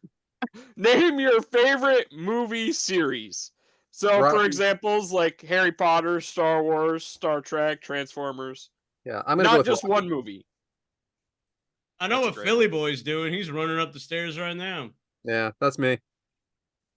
Gonna fly now. Anybody else want to answer? Star Fast Wars and is Furious. good. Fast and the Furious is good. Fast and Furious is Mhm. great. Fucking Mike. I love Star Wars too. You guys There said you at the same time. I gotta go Transformers. Not Teenage Mutant Ninja Turtles? Well, I mean, it's alright, but there's more action in Transformers. Okay. Super Troopers wasn't bad, 1 and 2. Oh, Major League. That's a fun one. There you go. So, Adam, when Transformers did it upset you when Megan Fox was changed? Oh, 100%. I mean, it was a great change, but it's just not Megan Fox. But then they put her in the Ninja Turtle movie, so it wasn't so bad. Yeah, not so bad at all. The second one? One of them. You know what I'm saying? The second one was better. But yeah, Transformers is good. And That's with the schoolgirl outfit. and Iron Man. All right. I mean- Question Devin, back to you. All right. All right, question number 2. What is your favorite type of cheese? Blue. Really? Yeah, I love blue cheese. I love all cheese except for Swiss. Unless No, it's blue melted, cheese I like can deal with it. Pepper Jack. Pepper Jack's Oh, good. But mozzarella string cheese, is good. Devin, quick fact here. It's all mold. All cheese is mold. Yes, That's it's how milk. cheese is. What? I like a Are good we- sharp cheddar. Are we breaking news to Devin that cheese is mold? Sharp cheddar sounds good. I Sharp cheddar didn't is know it good. was mold. It's mold. Learn something new every day. Oh man. Hey, Mike? you should find out about penicillin. I'm not big on cheese. I eat provolone on like subs and stuff. Provolone. You can't eat provolone alone. Yes, you can. You put on meat and everything else. Yeah, okay, yeah, but I mean, I want to eat. I could eat like sharp cheddar. I don't eat it alone. I don't eat cheese by itself. I don't. No, no, you have to start eating more cheese. Okay, Arn. Green Cheese is cheese. good. No. Mozzarella, that's my favorite. Look at Adam. This asshole Adam. He's got a snacking coat. What's that, Sargento? No, that's sharp. Walmart, baby. Yeah, that's even Great, better. hey, that's a great value. Tastes like a blue. Are you not even stripping your string cheese? No, it's like a you- block of sharp cheddar. Hey, he's got a steak cut. All right. Question number 3. If you were stranded on a deserted island with only one animal, what would that animal be and why? All right, so I'm watching WrestleMania 15 right now, and my animal would be Deborah. Dave Batista. She's a female human. We're all animals, bro. Animal on Holy Legion hell. of Doom. Dave Batista. He's my favorite animal. I'm gonna do a You had bear. a good time with him. Isn't that question 2? That's question 3. What was the first Movie.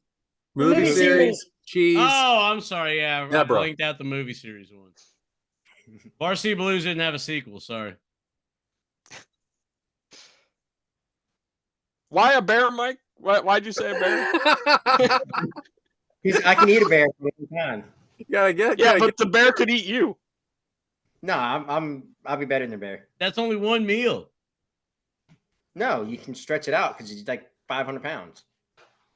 You have a I mean, refrigerator? well, but you need the Listen, animal you want to help Alone you and kill and Afraid, pillage. teach you how to do that stuff. You gotta make it into Smoke turkey. Yep, making a turkey. Well, but if you have that one animal that can help kill other animals, then you can prolong your stuff. Nah. That being said, Once you eat the bear, it'll be good. I think I'd want to be on an island with a turtle because, I could name him and everything. And probably be Michelangelo if I had my guess. He can lead me to pizza. Isn't there a talking mongoose? I'll pick that. I thought it was a hedgehog. That's Rocky and Bullwinkle. What's a talking moose? So yeah, Deborah. Deborah's my answer. All right, so proven here, a dog is not a man's best friend. You wouldn't take him with you on your private island. That's just Your show. That's just another You member. You said if you're stuck on an Deserted. island. Yeah, deserted. Yeah. You want to hang out with your dog? No, it's a dog you have to feed. Hell no. Pig. You know my There you go. I prefer Fill the whole island volleyball. with pigs. You know, the volleyball would be good on an island. Wilson! How much does a turtle eat compared to a dog? Yeah. That's fair. Are we out of food? If I'm eating the bear, then I ain't got to worry about feeding it. This bear gonna last a lifetime, Mike? That's You what have I was side saying. dishes? Like, Any when side you kill dishes? the bear and eat the bear, that's We're your doing it one for a shot. lifetime. Is it But if meat you with a use the side of bear to meat? help Where you hunt, or teach me Where's the to potatoes? Hey, You know, look, and Give then me I a can take fish, its, teach me to fish. take its Like, fur and make a coat, so in the wintertime I'm nice and warm. It's not but wintertime, man. then a couple months later, you're done because you've ate the bear and you're out of all the shit. Yeah, now you have nobody. Teach It's me just to fish, you and give your. a man a fish. You're back Why in am your I going cabin to get again it? Why am by I going to yourself. eat a bear when I can get a bear as my one animal? He kills everything. We have constant food, constant shelter, protection. I mean, it's the fish and the teach man fish. No. Sold But out for anyway. the one time because what are you going to do when all that bear meat's done? By the time I'm done with that, I'll build a boat and get back home. What do you? All right, first off, whatever. But James, what did you pick? I didn't want to answer this question. I didn't think I heard it. I didn't think I heard it. Devyn, go ahead. All right. So my fourth and final Know Our Crew question of the day. This one was, I'm going to just state it right out. It was stolen from the No Regulars podcast. Shout out. If you were in a gladiator type war versus 10 Stephen Hawkings, whose chair would go 30 miles an hour, or 20 Helen Kellers, but they had a pistol, which one are you choosing? I feel dirty just answering this. I'm gonna go with Stephen Hawking. I was about to say the Helen Kellers may actually shoot you. Like, there's an off chance she may actually hit you. But with the Stephen Hawking ones, you can be like a matador and you can have your little thing. Correct. Woo, I'm going and, now. like, I'm dip going out with of the that way. exact reasoning. Well, they're zipping. Well, they're zipping through. You can be El Matador. Olay! I Yeah, forced we're that. canceled after that question. Thanks, Devyn. Yeah, that's Made it what I was 100 thinking. episodes, boys. We made it 100. I was thinking the other way because it'd be easier to, take it. Not the answering hip me. stick. Not saying that. 100 of them can shoot in every direction. 10 versus 20. 10 Stephen Hawking's, 20 Helen Keller's. 20 Helen Shout out. Kellers can shoot in every direction. Shout out to Jacqueline. Which they could be hitting each other. They could be I'm hitting looking you at 20 just how I times. point at you. But you have an All opportunity right, to all go the other right. way, because here's the thing. Helen Keller's shooting a gun, you don't know where the fuck it's going. So No. with the I matador, can't miss, right? Neither does she. I'm not participating. water. And on that Water! note, Oh, that ends another edition of No Our Crew. That's how you Great shut that stuff. down, right? Just like that. Canceled. That's how you shut it down. Canceled now, boys. Well, hey, Episode appreciate 100. it. Well, Mike, what better way to be canceled than to sit at home and eat food? So, Mike, what you got for us? Well, you know what? I'm glad we've had some guests on, and they loved my pickle recipe. And since we're doing a 100th episode, I'm going to do another pickle recipe. Kind of. What you want to do with this one is get a cucumber. And you want to put the cucumber in a mixture of water and vinegar, add a couple tablespoons of salt, a little bit of other seasonings on there, and you want to let it sit for 100 days. Love it. What it does then turns into a pickle. What you want to do with it after it turns into a pickle, you got to cut it in half. You scoop out all the stuff in there, and then you want to haul it out, and you're gonna fill it with cream cheese, mix it with some dry ranch seasoning, and you put some bacon bits in there. You put some sausage in there, and then you air fry it for 4 to 5 minutes at 390 degrees. And got you a little pickle snack. Sounds good. Excellent. Oh, pickle snack. Like And it a only takes pickle you wedge. 100 days to make. Yeah. What? We're done, man. We're done, James. That was it? A cucumber becomes a pickle in 100 days. I'll be damned. Did you soak the chicken breast for fucking 48 hours in buttermilk? No, we soaked the cucumber for 100 days. Well, hey, shout out to Mike's Meat Minute, soaking cucumbers. I try to soak my cucumber. All right. Yeah, but I digress. Yeah, but I digress. And it appears that we have another run in from our producer. So, Brian, what you got for us this time? It's only fitting that it's Mike's Meat Minute. And when I think of Mike's Meat Minute, I think of Mike's natural rival in this situation. That would be one Mr. Randy Elkerai. No way. And I reached out to Randy to see if maybe he had something he would like to share with you guys. So I can't wait. Good old Randy here has decided to send in a nice video for all of us. No lie, I haven't seen this. Oh yeah, no. I would say this. I didn't even know about this. No lie. Here we go, Randy. Hey, gentlemen. You too, James. Just want to call and say congrats on 100 episodes, and trust me, I watched all 100 of them. All 497 hours or however many it is. And guys, I really love you guys. I've met every one of you. Your family, you've taken my son in as family. Brad, I don't think anything could please you. There's always something happening in your life. I love that about you. Mike, I did learn through all these episodes that, hey, pasta's a meat, pickles are a meat. I mean, even the fake chicken at Wendy's is a meat, so the meat minute going on. Adam, I got a lot of respect for you, dude. I mean, anybody that was a one-time wrestler and now a referee and can actually keep law and order with the bunch that you're working with on this podcast, dude, you got my props, man. Devyn, what the fuck can I say about you? You dumb fucking kid. You got married. You didn't talk to somebody that's been married before. I did notice in the episode a week or so ago that, you're good with your hands. And like James said, You're married now. You'll be good with your hands, dude. You'll be good with your hands a long freaking time. Brian Thanks, Horenza, Randy. best thing ever happened to this bunch. Honest to God, best thing ever happened to. 5 dumb shit guys don't know what the hell they're doing, and you keep them in line. But there's one guy I can't say enough about. It's that big bug-eyed dude that talks so much shit, worse than I do, and he's got the biggest fingertip in the world because he's always going, it's your show. And his eyes get like mine, your show. Guys, congrats again. Good luck. I hope to see it another 300 or 400 episodes. Future's bright for you dudes. Hopefully I'll see you guys Top Guy weekend. Loved all. Freaking love that dude, man. Good guy, I had man. no, straight up, I had no idea that was even a thing. So, So, on so that Amy note, though, said James, 100 more episodes, and my dad said like 400. Why We'll is go everybody forever. signing us up for all these extra episodes? I'd also like to point something out that this will be an inside thing for us. I might post it. So Randy sends me that video that I just played for you guys. And he's like, I took it nice on him. And I was like, do whatever you want, Randy. I don't care.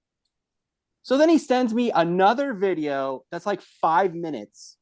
And I go, which one do you want me to play? And he goes, you pick. And I was like, all right, I'll just pick the first one. So I'll post both videos on our social media after this releases so everyone can see both videos from Randy. I cannot wait to hear what he said for 5 minutes. So back to you, James. Well, as everybody knows, that is my father. Shout out to him. Great supporter of us. No lie, he does actually like a lot of you guys. I'm working on him liking me, but he likes every one of you guys, and he real big fan of the show and all that stuff. And man, that was cool. So shout out to the pops, and I guess it's time for the Spirit of 100, huh? Well, Bryant, back to you. You got a little clip? Yeah. Yep. Give me. Everybody, just hold on. Gosh, Take you your guys. time. He's still learning. Yeah. Yeah, that's what we'll go with. All right. And I Handle, don't guys. fucking want to fail because y'all aren't failing. Like, I don't want to fail because then that in turn makes a bad impression on y'all. Because like well, boy, howdy, that aged real well, didn't it, last week? What the hell was I doing? So when Bryant cut that clip, especially after knowing what transpired last week, which I want to apologize to our fans and definitely all of 4/5 of y'all. I saw that clip and it was like, I don't want to fail because y'all fail, blah, blah. And I was like, hey, and then you literally just shit the bed, James. Like you just taped all over the bed, just diarrheaed the sheets, And hey man, Spirit of 100. Like I think last week, 99 that is, made me aware that, James, like, kind of is your show too. Like I always try to defer and pass along because I want everybody to be involved. But I think last week really made me realize, like, man, you're a bigger part of this than maybe you realize. Because not the best. And it's 2 hours of, like, I literally did the exact opposite of what I just said there. You know what I mean? Like, oh, I don't want to make anybody look bad. And then Drunky McGee shows up last week. So it's so to start off with, because when I saw that clip, I was like, Bryant, you got to clip that because I want it played. Because man, 99 was something else, and I'm gonna take full ownership of that, and I hope everybody hung through. Because you never know how many first-time listeners we have, and they're like, oh, episode 99, I want to see what it's about. Oh, it's just some drunk fucking jackass, like, and everybody else. And it's just rude to y'all, especially after the fucking thing, like I said about it on 98. You know, all y'all on 98, 99 was just not the thing, you know? And I've put myself in a mental doghouse. I've literally thought about it every day. And watching it back, I was like, hey, shut up. You know, like, shut up. God, shut the fuck up. And it took me a little bit to watch that back because I would watch it for like 2 or 3 minutes and I get so pissed off at myself that I'd be like pacing in my living room, like, just shut the fuck up. Like, you know, so I completely apologize for what happened last week, but that being said, it's 100 episodes, and it's the spirit of the 100 episodes. And here's the thing: I may have put us into a damper last week with my behavior, and I'm still going to think about this for like a couple weeks moving forward. But don't we have a good time? Like, don't we have a great group? And we've kind of come into our own, and we've all kind of, you know, evolved and challenged and changed. That's the main thing. Episode 1, embarrassing. For me, episode 99, double embarrassing.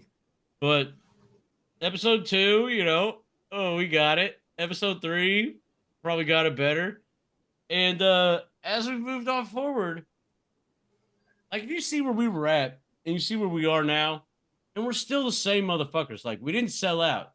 Yes, I started out the episode in the collared shirt and all that stuff because I want to do that. Number one, because it was Stone Cold. But number two, it's like, man, like we're still going to be your show. Like, yeah, we're on Premier Streaming Network. Check that, or Premier Wrestling. I apologize. We were on Premier Wrestling. You can check us out on their YouTube. And we're glad that a lot of you do. And I always say, like, be a friend and tell a friend. And I got that from Pat McAfee's show because it's real. Like, because he would say, be a friend and tell a friend something positive. And I like that part. And I feel like, you know, I pride us on being that like little escape, you know, being a friend, tell a friend, just sit back and relax and kick it. And I am nothing without the 4 guys here and the 1 dude behind the scenes. And we are nothing without y'all. So the spirit of 100 means I can't believe y'all listen to us like 100 episodes. And it's really fucking fun and it's really cool. And as you see with these run-ins that Brian's doing and all these videos, like it's reaching out to people, man. And it's meaning something. You know what I mean? Like it's helping people. Like it helps us. We've said it a million times. Ben, shout out Ben. That was fucking hilarious episode. Well done. Help him out too. And that's all we're trying to do. We're not about fortune and fame and everything. Yeah, views, downloads, listens, whatever. That's cool. Don't get us wrong. Man, what we want everyone to do is just hang out with the boys, you know, like hang out with us. We're friendly people. We want to hang out with the homies. Like, just click play and hang out with the homies, you know? And we've been doing the same exact thing for 100 episodes. We haven't put on suit and ties. We haven't like sold out to advertisers, which we would. Shout out to Natural Light, the most cold, refreshing beer that I've ever tasted. Shout out to We'll Bring the Popcorn. Hey, shout out to, well, you know, that's the homies. Like, exactly. Because that's the homies with the, you know, it's just so cool that the little engine that could keeps going. And I think it's right and just that we cover that Stone Cold stuff because, hey, man, we're not your cookie cutter pinky out bullshit. We're not. And y'all know that. And I think that's why a lot of y'all listen. Because it's you. Like, you know, you're listening to yourself. You're listening to your friends. You're listening to like your day to day. Yeah, you can listen to all this like buttoned up and, you know, professional stuff. But at the end of the day, like you can connect with people that are just like you, man, living life, bro. Day at a time, you know, hour at a time, shift at a time, paycheck at a time. Like, that's what we're here for. And it would behoove us, like, why wouldn't we help you ease your mind and just survive, you know, like get through the day, get through the week, get through the month. Because you can't even go without a day, week, or month, or even your year. That's a terrible sitcom. But yeah, man. Just so they all know, we'll be there for you.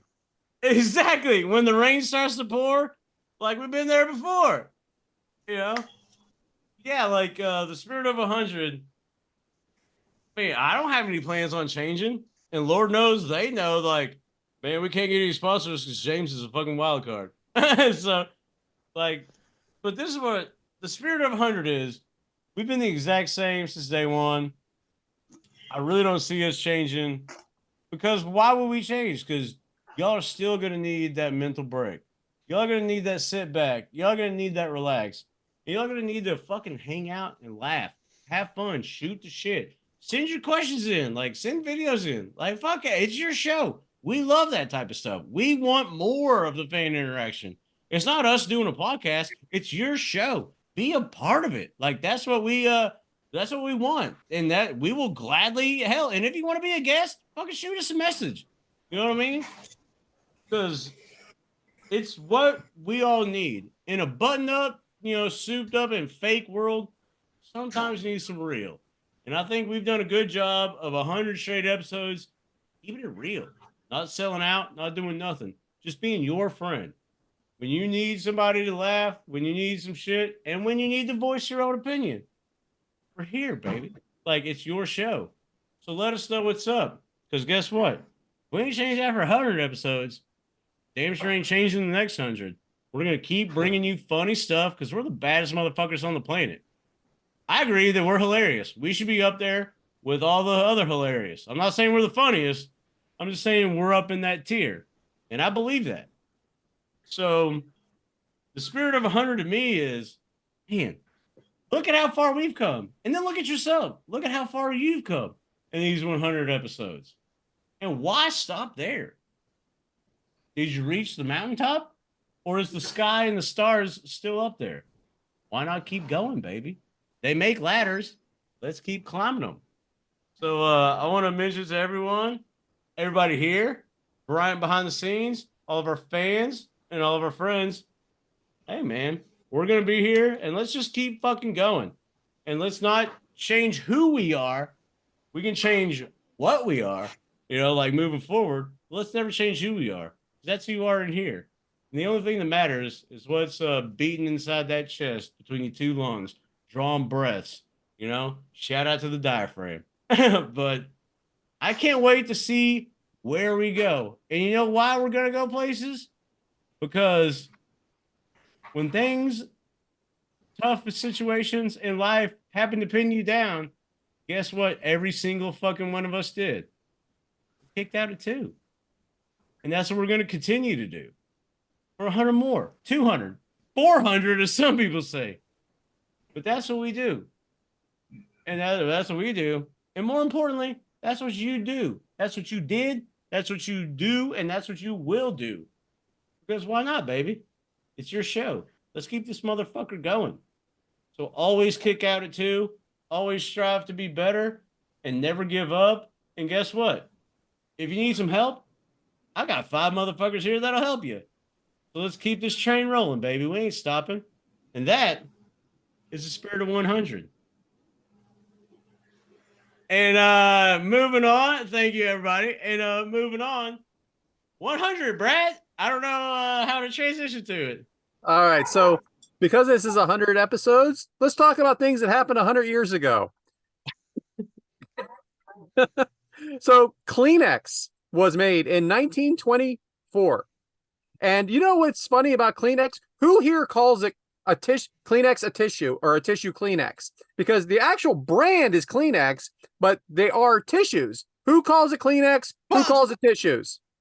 It's a tissue. It's Kleenex. It's tissue. It's Kleenex all day. What do you got, Mike? Tissue. Okay, it used to be Kleenex, but I have corrected the tissue for this reason that I've said, oh, that's the brand. Okay, so 100 years ago, Kleenex was developed. 100 years ago, Dum-Dums, those little lollipop things, they came out 100 years ago. Now, they are very mediocre to say the least.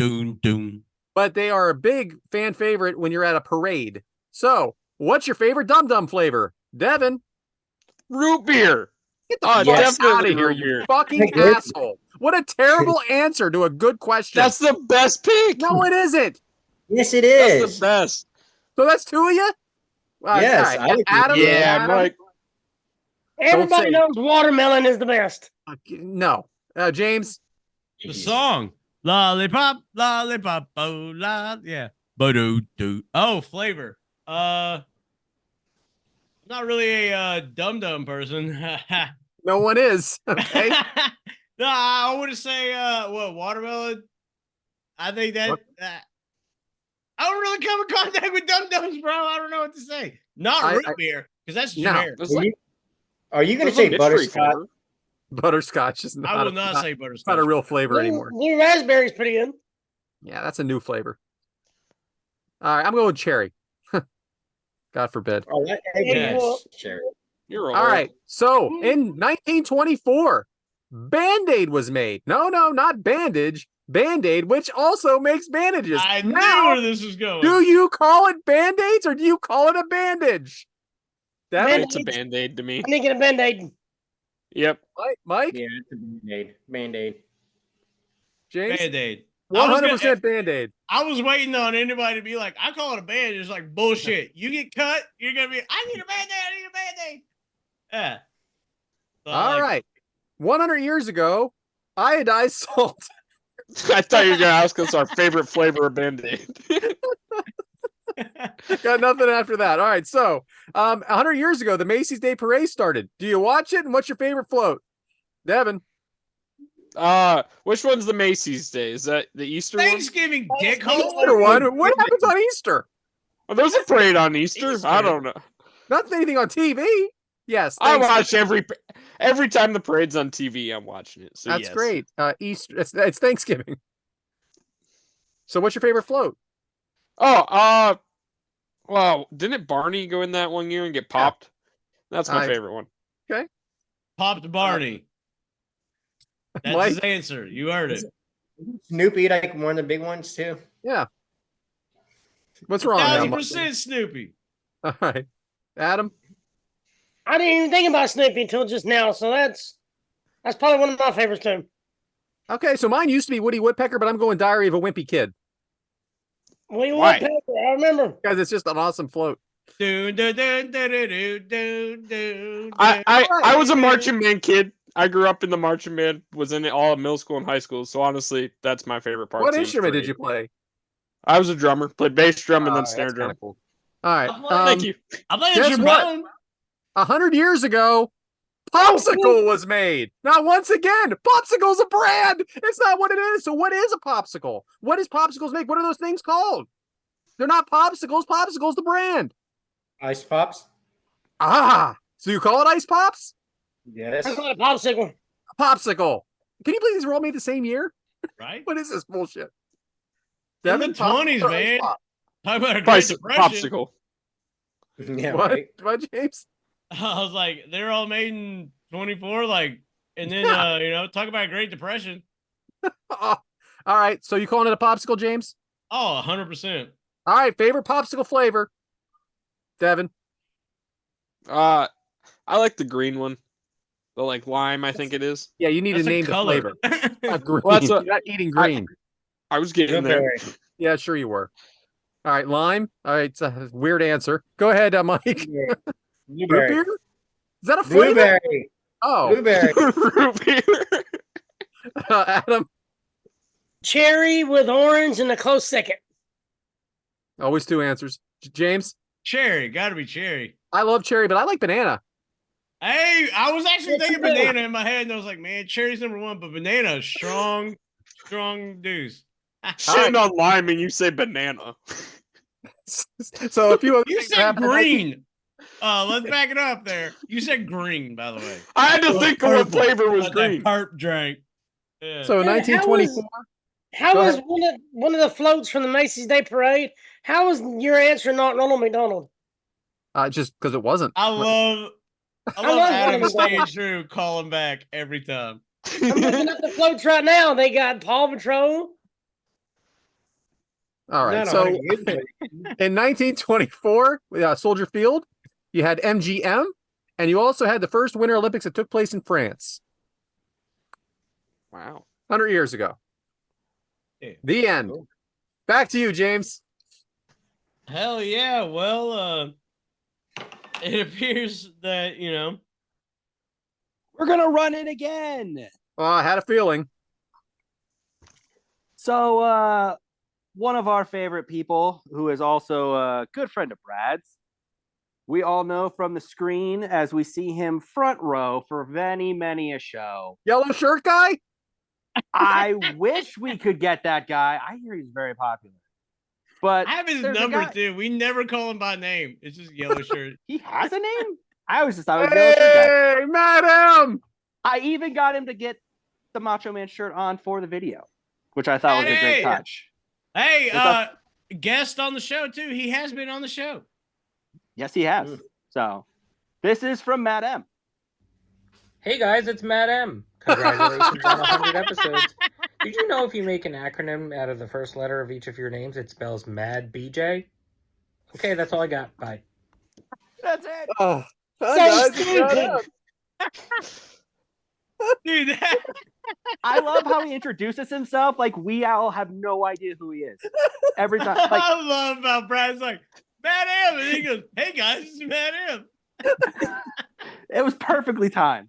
Oh, He sends that to me, and I go, "Why did you?" I gave him so much time on this, and he sends me that, and I was like, "Yeah, I was gonna put more effort in, but I kept forgetting." And I'm like, "Thanks, dude, appreciate it." and that is your show in a nutshell, right there. I was gonna give him more effort, but I forgot. I'll be damn. Our letters do spell Mad BJ. Instead of looking at the letters now, I'm like, yeah, well, M, Mike, Adam, Devyn, and Brad and James. Mad Hey, BJ. without Bryant, I guess it would be Brad. It'll be Brad. Sorry, guys.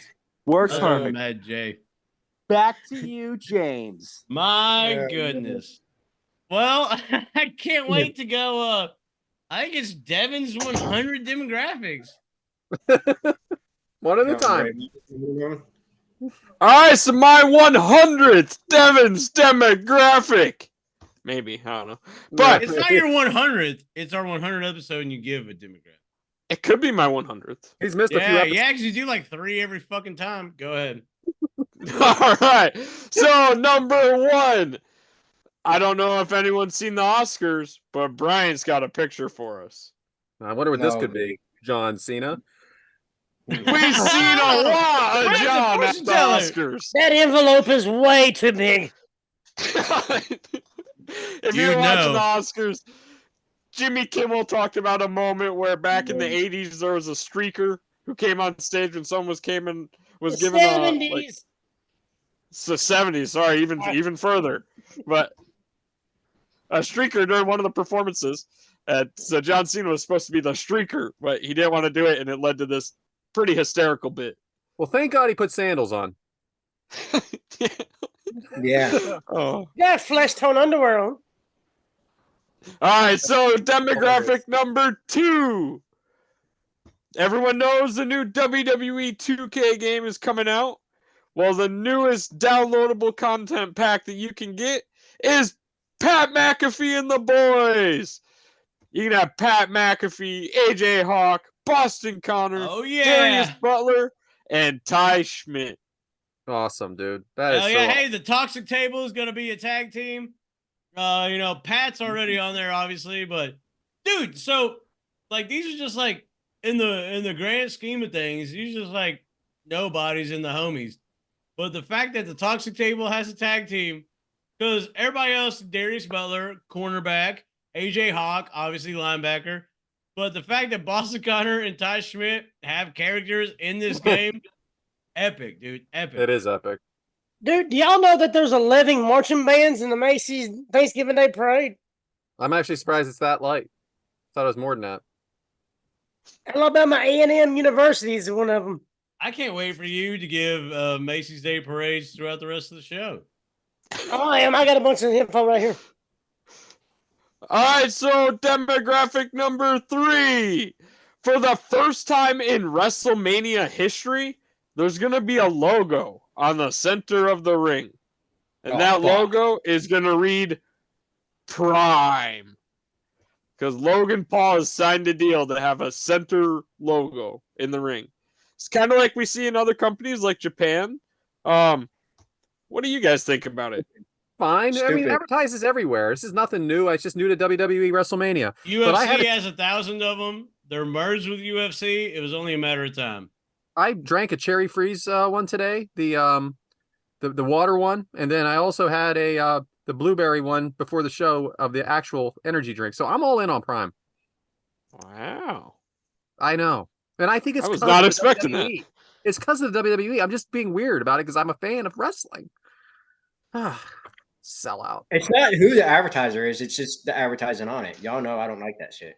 Like the background, on the barricade, on the ring. Mountain Dew, or what was it, Slim Gatorade? Jim. Hey, what about Slim Jim in the 90s? There's going to be a Prime match. You know that, Mike, right?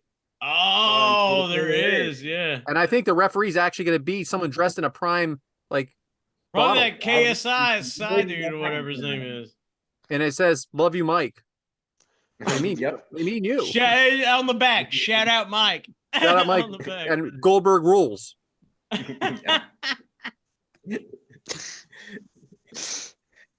All right, so my final demographic of the week on episode 100, it's all about the CEO arriving in AEW.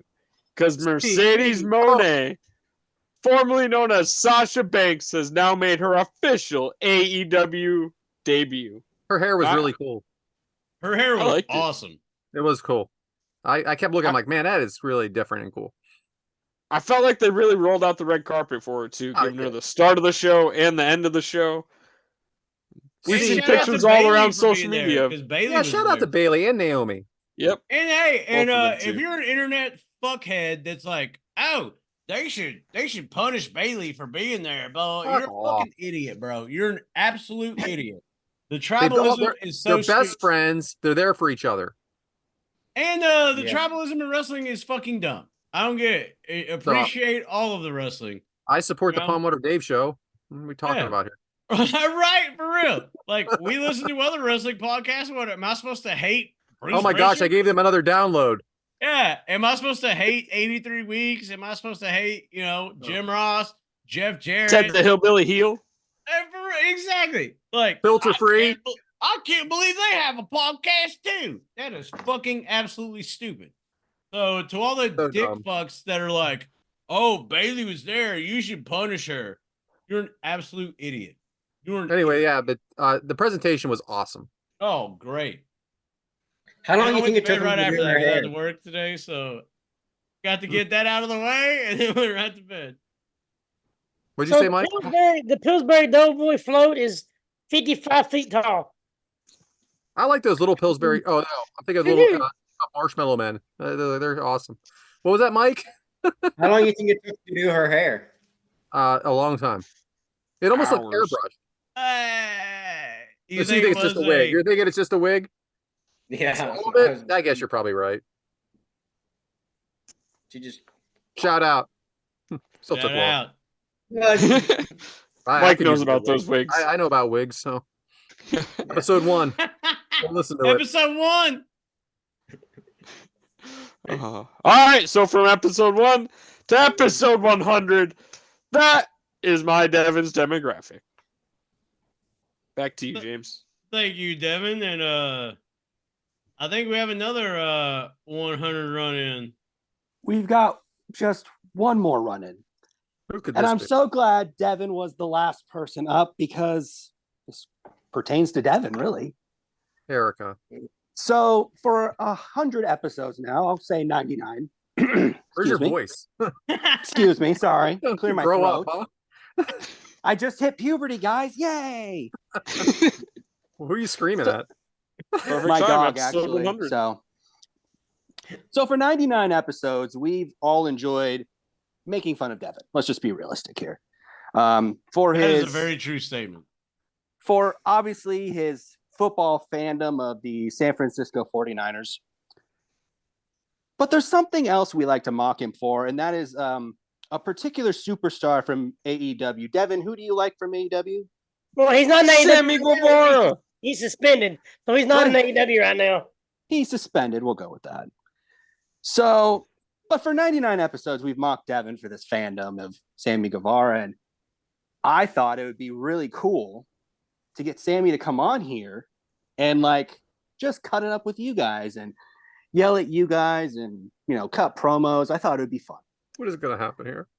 So naturally, I reach out to Sammy, and naturally, Sammy tells me no because, you know, he doesn't do podcasts and stuff like that. So, but I told him what I was thinking, and I thought, man, if I could just get you to like send me something to play on this show for the guys, I just thought, man, that'd be really cool.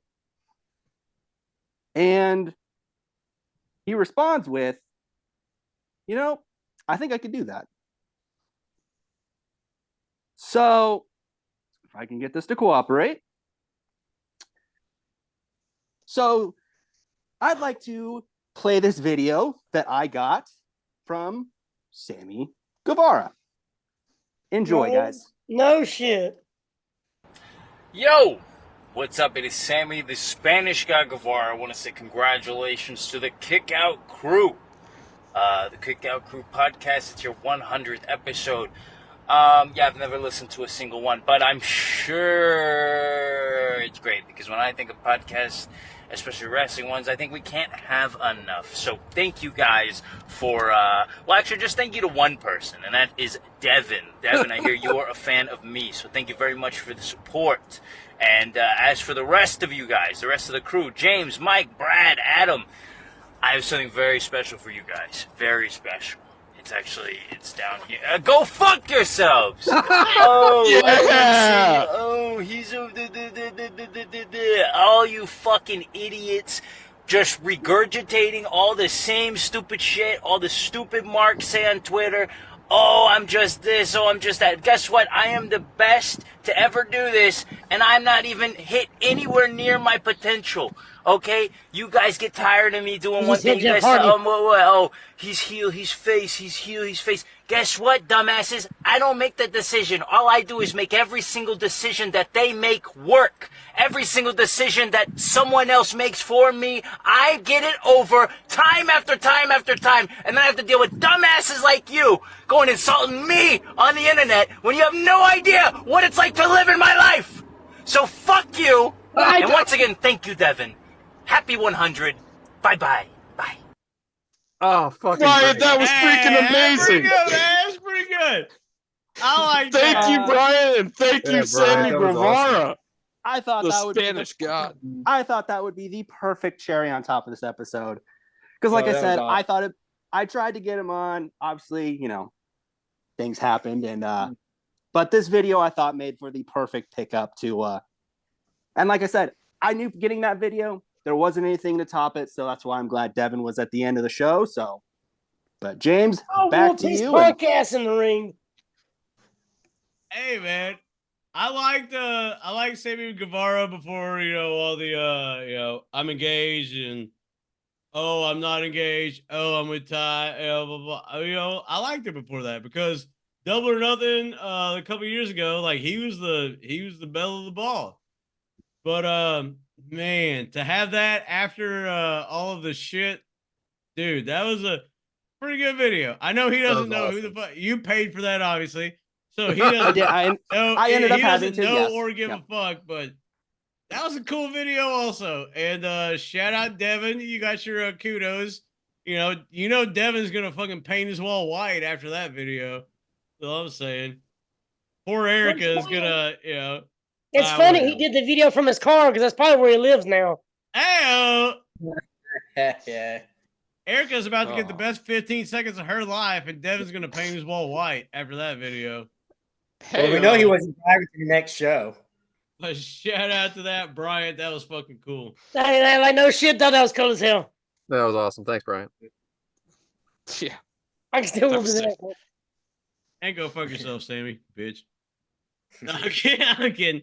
Go, Hey. future world champ, one of the pillars. Well, you know what else is future? Next week. So, Brad, what is next week? So we're gonna get back to doing some matches that we're not watching along. Sorry, Mike. And we're gonna cover two short. Actually, they're short. John Too Penta short. matches, Good rapper. Blow the whistle. who was just recently, like Adam said earlier, in the Dark Side of the Ring. So we're gonna cover. It's actually Avalanche versus Big Bubba at Bash of the Beach 1996, and also the Natural Disasters versus Money Inc. WrestleMania 8. There's a lot of matches to choose from. I chose these two. There's Earthquake versus Valentine. There's all the stuff he did with Hogan, a lot of good stuff. But yeah, so that's next week. I don't know why I stopped talking. I don't either. Great transition, Brad. We've only been doing this back to you, James. Times. Sorry. It's only been 100 times, man. Great transition. Don't y'all know that back to you, James, is kind of like that transition because I'm not gonna talk until I hear it. I meant to say something else and then I just didn't. Another groundbreaking quote from our show. I meant to say something else and I just didn't. Just didn't. You're not sitting, you're standing. Right? Well, hey, can't wait for that. I'm pretty sure it was put in the group chat, but if we could put it in the group chat one more time, that'd be super sweet so somebody could screenshot it. No problem. That being said, we did it, boys. Episode 100. I know we've talked a little long on this episode. Man, it's cool, we're still the same. Shout out Bob Seger, great song. But yeah, you always won every time we placed our bets, and I think we're gonna keep winning, placing more bets because episode 100 ain't stopping us. And although we all have different approaches and different lifestyle and stuff, guess what? We all came together, and we all have a tenure behind us now. We have a tenure with 100 episodes. And I think that's what draws a lot of the fans in because, hey, we're not all the same people, and we host this show, and y'all aren't all the same listeners, but yeah, y'all still dig what we're doing.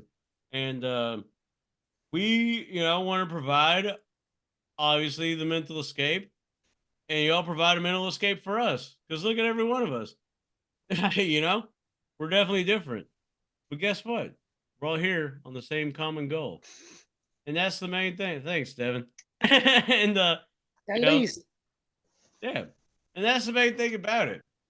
And 100 episodes has been fun. 100 more episodes, according to Amy. 400 more, I guess, according to my dad. We need to pump the brakes on that. At least. but no, man. It's always fun. And we didn't sell that. We're not gonna sell that, and we're not gonna change anything. Because are you gonna change? Are you gonna just all of a sudden flip away from who you are? No, you're probably gonna remain true to yourself. And that's the main thing. Is we want people to remain true to themselves, but yet be proud and confident in the person that you are. If you ever feel like it's not good enough, guess what? It is good enough. You know why? Because you are you, and you are the only you that will ever be you on this planet. So be the best you that you can be. Why not? If people want to tie you down and tell you that, oh, you're not this, fuck them. Because guess what? They're not you. So, episode 100, baby. Stone Cold, all that. Keep doing what you're doing. Fight the good fight. Never give up. And if somebody tells you that you're fucking up, fuck them and keep going. Because it's not the path most traveled, it's the path least traveled. Isn't that how the saying goes? You have to forge your own path because you're the only one forging that path. So of course it's not going to be the most popular because you're the one doing it.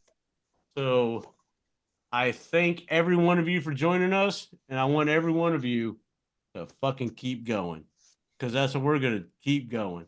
Episode 100, it's a milestone, but guess what? 101, 102, 103. And I want you to be on the journey with us. And the only way you're on that journey is stand up, get up, and always, please, kick out at 2. Because life's worth living, baby. You want to smile? Let's smile. And guess that's enough of me rambling about that. But man, let's fucking keep this train rolling. And I greatly appreciate every one of you being on the tracks with us.